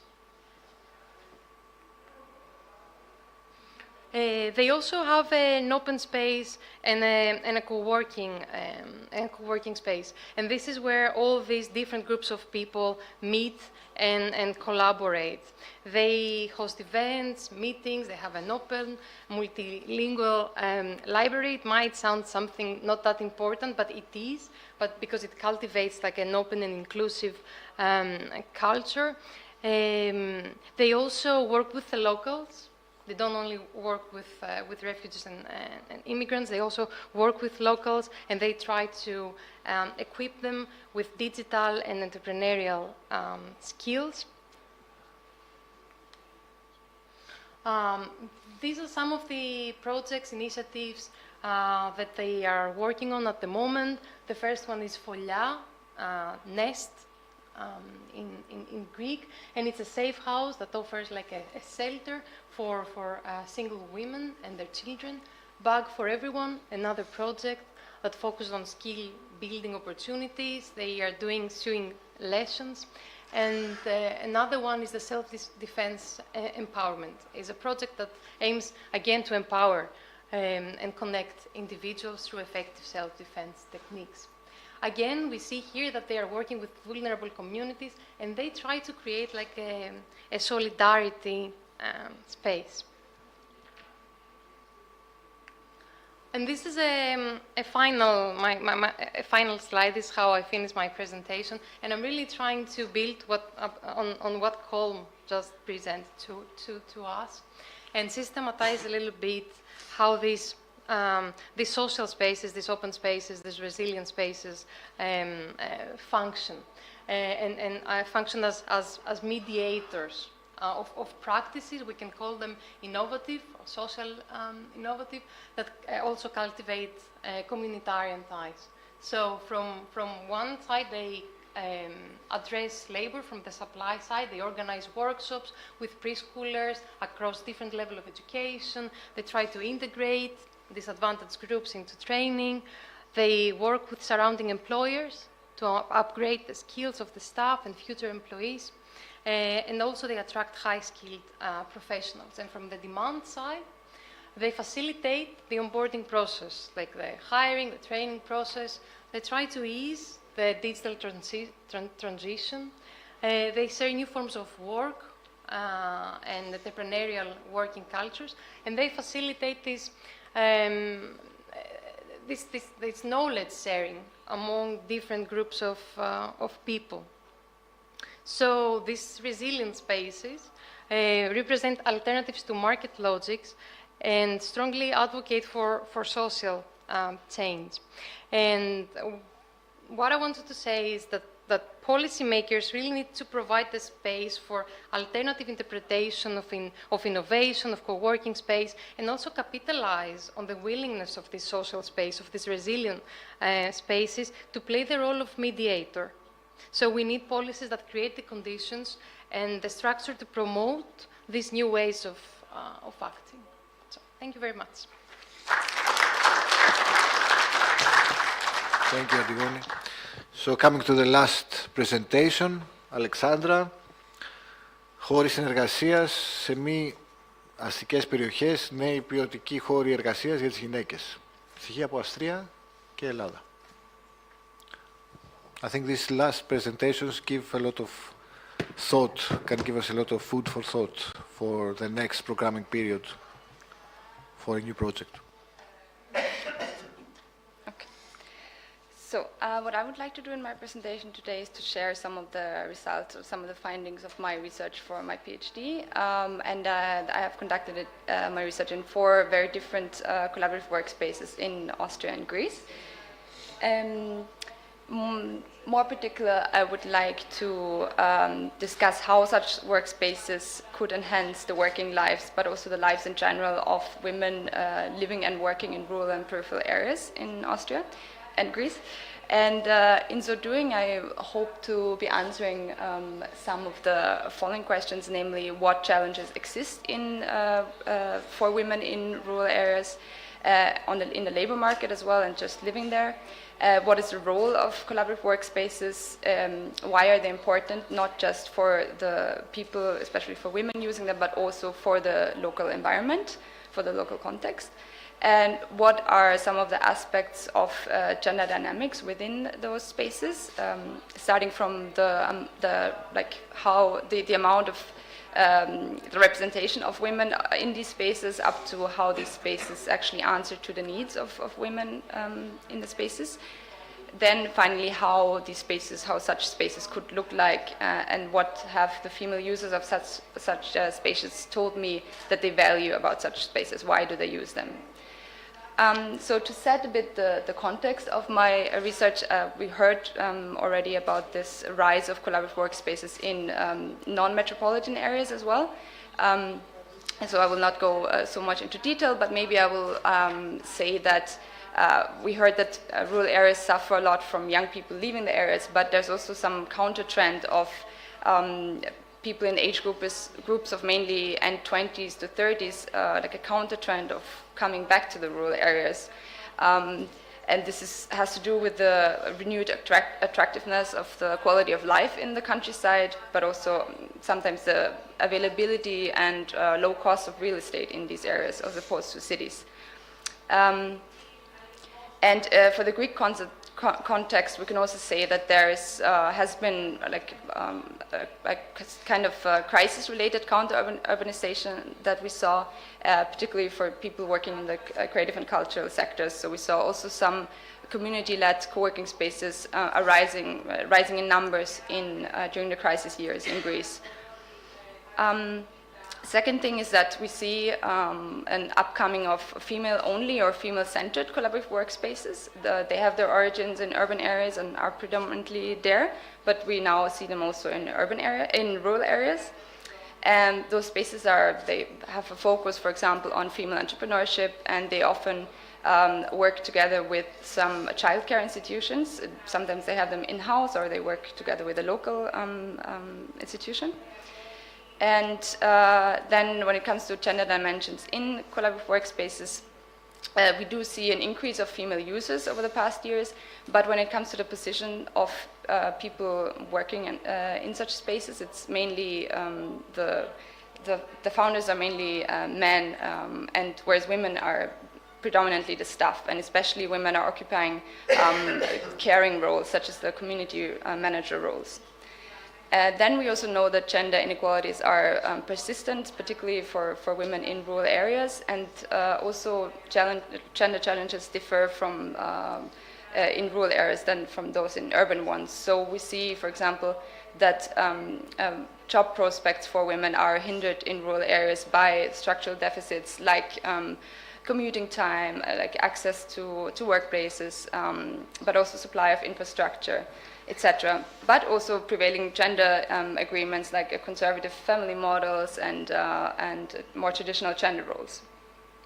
And then since we know that the people using such spaces are mainly knowledge workers and freelancers working in the creative and cultural industries, they are people that are often faced by precarious working conditions. And this came up through this restructuring processes of the world of work, like this rise in freelancing, deregulation and flexibilization of the world of work, and also scattered career patterns. These have all brought about social and gender inequalities. Then we have these collaborative workspaces that claim to be the future of the world of work, providing a more egalitarian and open work atmosphere, and also easing the isolation effect from the home office, and reducing the social and economic risk that self-employed and freelancers face. But we know from literature that this is only true to some degree, and there are also some mechanisms that are producing inequality in such collaborative workspaces, like, for example, how the membership is curated, how the access is curated to such spaces, and how much the membership costs, and sometimes even how the space is, the space layout. So then what could be a solution to inequalities at the workplace, and in particular at in collaborative workspace? Cooperative models have been proposed as a potential enhancement. And then we see this upcoming of female-centered and women-only spaces that could be seen as an alternative or response to gender inequalities and sexism at the workplace. And in my research, I investigated 2 such spaces as well. So moving to the methodology, how did I conduct my research? I conducted ethnographic fieldwork from February 23 to June 23. In Austria, then moved to Greece. I spent 1 month in each space, so 4 in total, 2 per country. They all had very distinct organization models, and I was renting a desk in each space amongst the other co-workers, and visited some of the events they were hosting.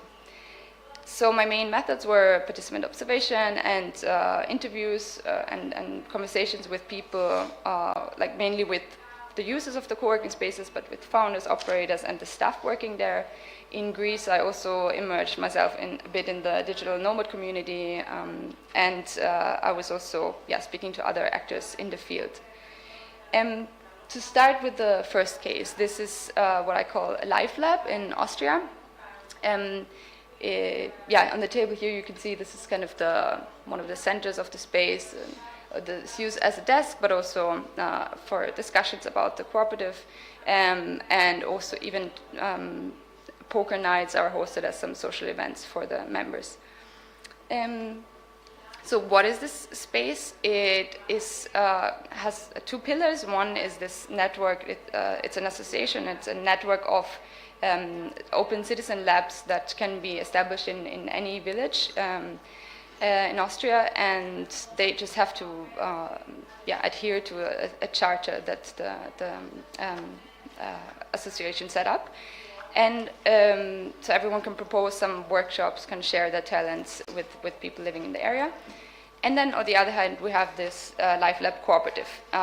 This was established after the association to ensure also employment and income for members of the cooperative.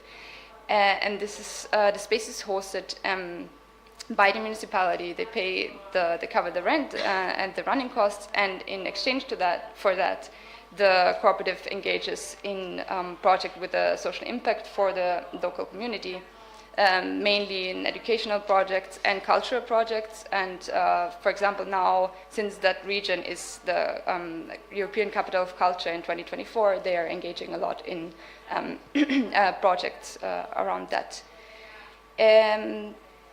As for the members that work in the cooperative, they were represented by both genders quite equally. They had a wide age range and also wide diversity in the professions that they occupied. Moving to the next space, this is what I call Women Business Hub. It's in on the pictures on the left, you can see one of the flex desk areas that can be rented on a daily basis, weekly basis, monthly basis. And on the right is one of the hangout spaces in the hallway, along with some standing desks, so just different areas to work at. And this space is located in a small town of around 4,500 inhabitants. And the female founder of the space, who is also a local politician, she founded the space after she received some insights about how the region would develop in the future. Of course, because this region is traditionally suffering from out-migration and an aging population, and she identified, so because of that, the region was lacking workforce. So the founder, she identified the potential of the female workforce, that she wanted to concentrate on that, and she had the aim to foster female entrepreneurship by giving them not only a physical room in the sense of the space that she created, but also in the sense of visibility for the female run businesses that were already existing, which she saw when she conducted some in-person visits to the women's homes. But nobody knew about these spaces, about the businesses, because they were run from home. So this space is built on 3 pillars. It has this one floor dedicated to events around wellness, but also people occupied in the wellness industries can rent a space and give massage, etc. And then they have the business mentoring designed specifically for women, and then the 3rd pillar would be the co-working. So it is a classical co-working space in the sense that it rents out desks, but it has this strong focus on women. And it's also interesting to note that they cooperate with a local childcare institute and an elderly care home as well, which is all within like 5 minutes walk from the space. As for the staff and the users in the space, they're predominantly female, but they're not excluding male users, so there were also some men using the space. And as for the occupations, there were psychologists, marketing experts, graphic designers, etc., that were working from the space. Now, if we move to Greece, here we see the space called Work and Play. It's located in Heraklion. It's a creative space and co-working space. So Heraklion, of course, is not very rural, but it's still peripheral in the sense of that's an island. So on the left here, you can see upon entering what the space looks like. On the right, you have this big table, and it's used as a shared desk. Upstairs is a more closed office for the permanent users. In the back, they have a conference room that can be booked for free of charge. And in the lower ground floor, they have this creative space where they host theater performances, etc. Yes, and then so the space on the right, you just saw like a communal lunch that they organized. So the space was established by what I call return migrants. So it was like local Cretans that lived, worked, and studied mainly either in the big cities, Athens or Thessaloniki, or even abroad, and then came back in their end 20s, beginning 30s. And they established this space out of need for a common office. They were a group of friends, and also out of lack for creative spaces in their city. And they only later then decided to also open it up for other people and rent the desks out. But it was important for them that their aim is not profit, but to just cover a bit of the rent. The main aim remains that it's their second living room where they can work with their friends and host these theater workshops, etc. And the users were mainly Greeks, but also some digital nomads and workation tourists, so shorter periods of people coming. But even the Greeks that were working there were mainly working for remote companies. Yes, then the second space is in Greece is located in Chania, my office, and it is. You can see on this picture that it looks more like a conventional co-working space. So the main aim of the space was indeed to rent out desks for a fee. It also has, apart from this open space, it has, hosts like 3 private offices and a conference room. That one, though, was for an additional fee, and has some phone booths as well. And this space, again, was established by the owner, the husband, out of need, because they returned from living abroad. They needed an office, and the second need was also to serve the digital nomad community, which is growing in Chania, which is already big and growing.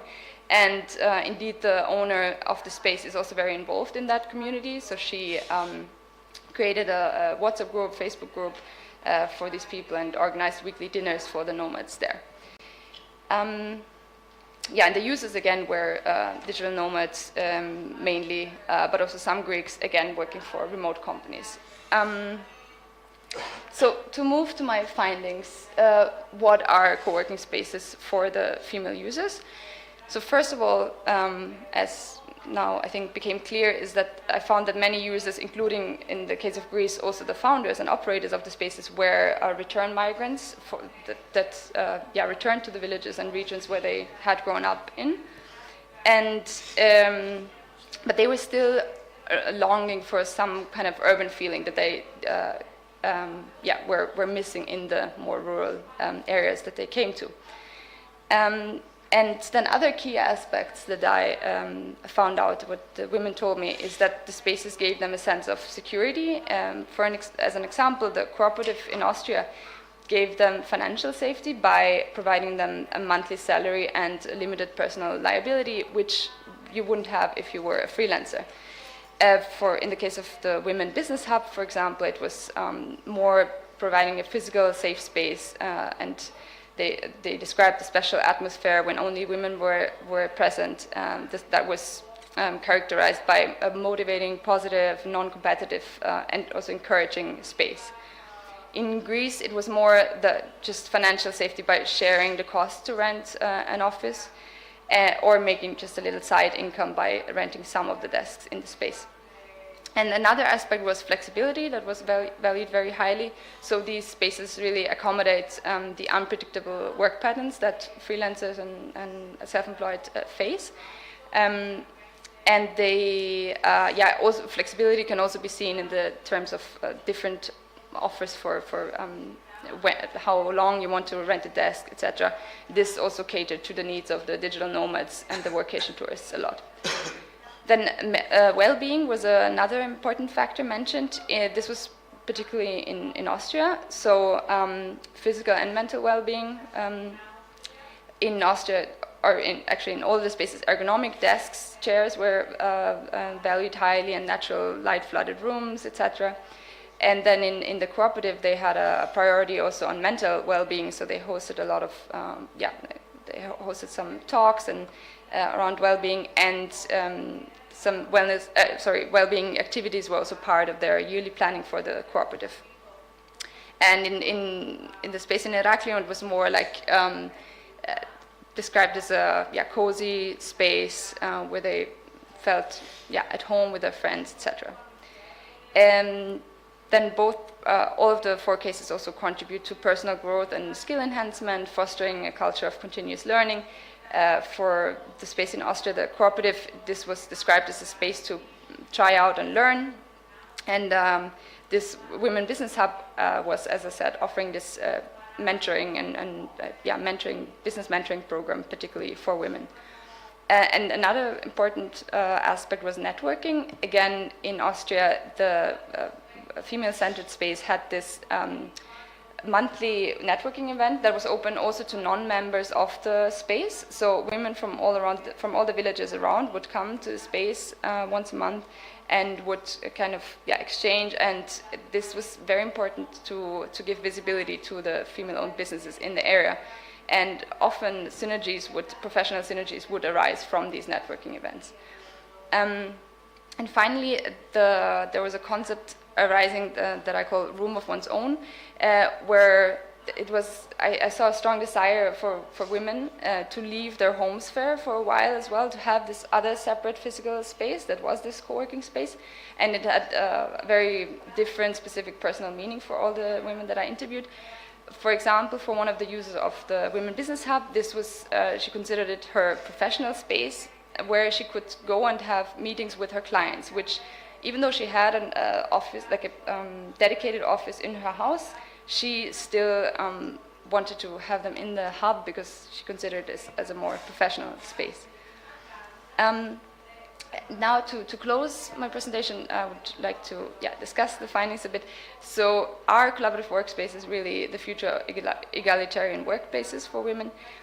Well, the cooperative emerged as sort of as a promising alternative to precarious working conditions faced by freelancers.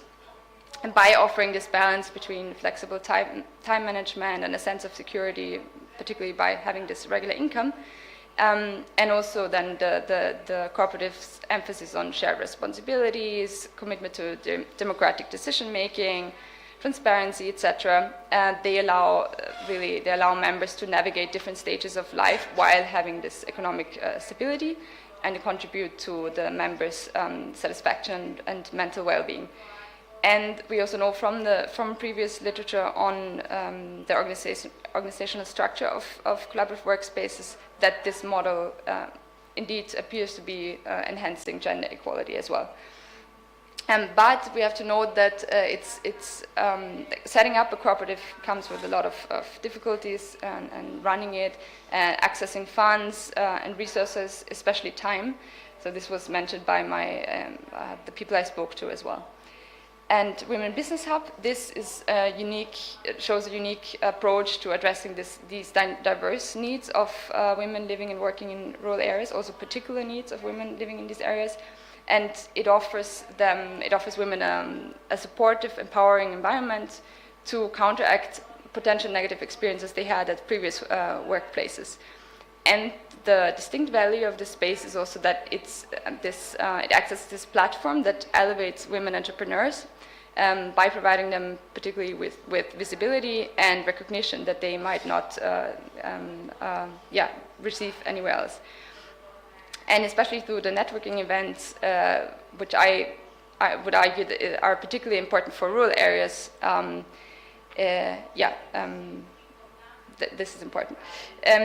But when we talk about childcare services integrated in particular women-only spaces, I think this is difficult because and questionable because it could perpetuate gender division of care responsibilities again. So this is something that needs to be more developed and talked about. For the Greek cases, I would say that the space in Chania was this just a response to high rental costs of private offices to share, and also as this hub for nomads. And the work and play in Herakliou was this self-initiated community-led space as an answer to this lack of creative spaces particularly. But for the Greek case, I would say that there's this lack of women-centered spaces, and then I would say it's important, given this large share of foreigners and Greeks working for foreign companies. I think maybe it would be a desire to give incentives to local freelancers, local businesses to settle in and work from collaborative workspaces in rural areas, so that these co-working spaces are not just another branch of the tourism sector, as in Chania, I would say, was kind of the case. And to conclude, co-working spaces are not the panacea for challenges that women are facing in the world of work, because there are still all of these underlying structural issues, such as various gender gaps that have to be addressed first. But the cooperative model and the female-centered space, I would say, can be considered best practice examples when it comes to gender equality at the workplace. And overall, I would conclude that collaborative workspaces in rural and peripheral areas can contribute to improving the quality of life of women living in these areas, simply because they constitute these important space offers to socialize, to learn, even to retreat to from the home sphere, and also offering cultural and creative activities. And as for the professional working life of these women, the spaces can enhance their development by offering these empowering workshops, talks, and through these networking events, some career opportunities can arise as well. And as I said, I would argue the presence of such spaces is particularly important in rural areas, since they usually lack such offers. And finally, we know that these spaces, especially in rural areas, are still a very young phenomenon, so I think there's still a lot that can be learned and from future and ongoing research. Thank you. Thank you. So we've reached the end of this today event. I would like to thank the interpreters, also the technical staff that supported us, and the museum that hosted us, and all of you, of course, that remained here. And we would like to ask you to come for a light lunch next door, and we can have a photograph as well before closing. So thank you very much.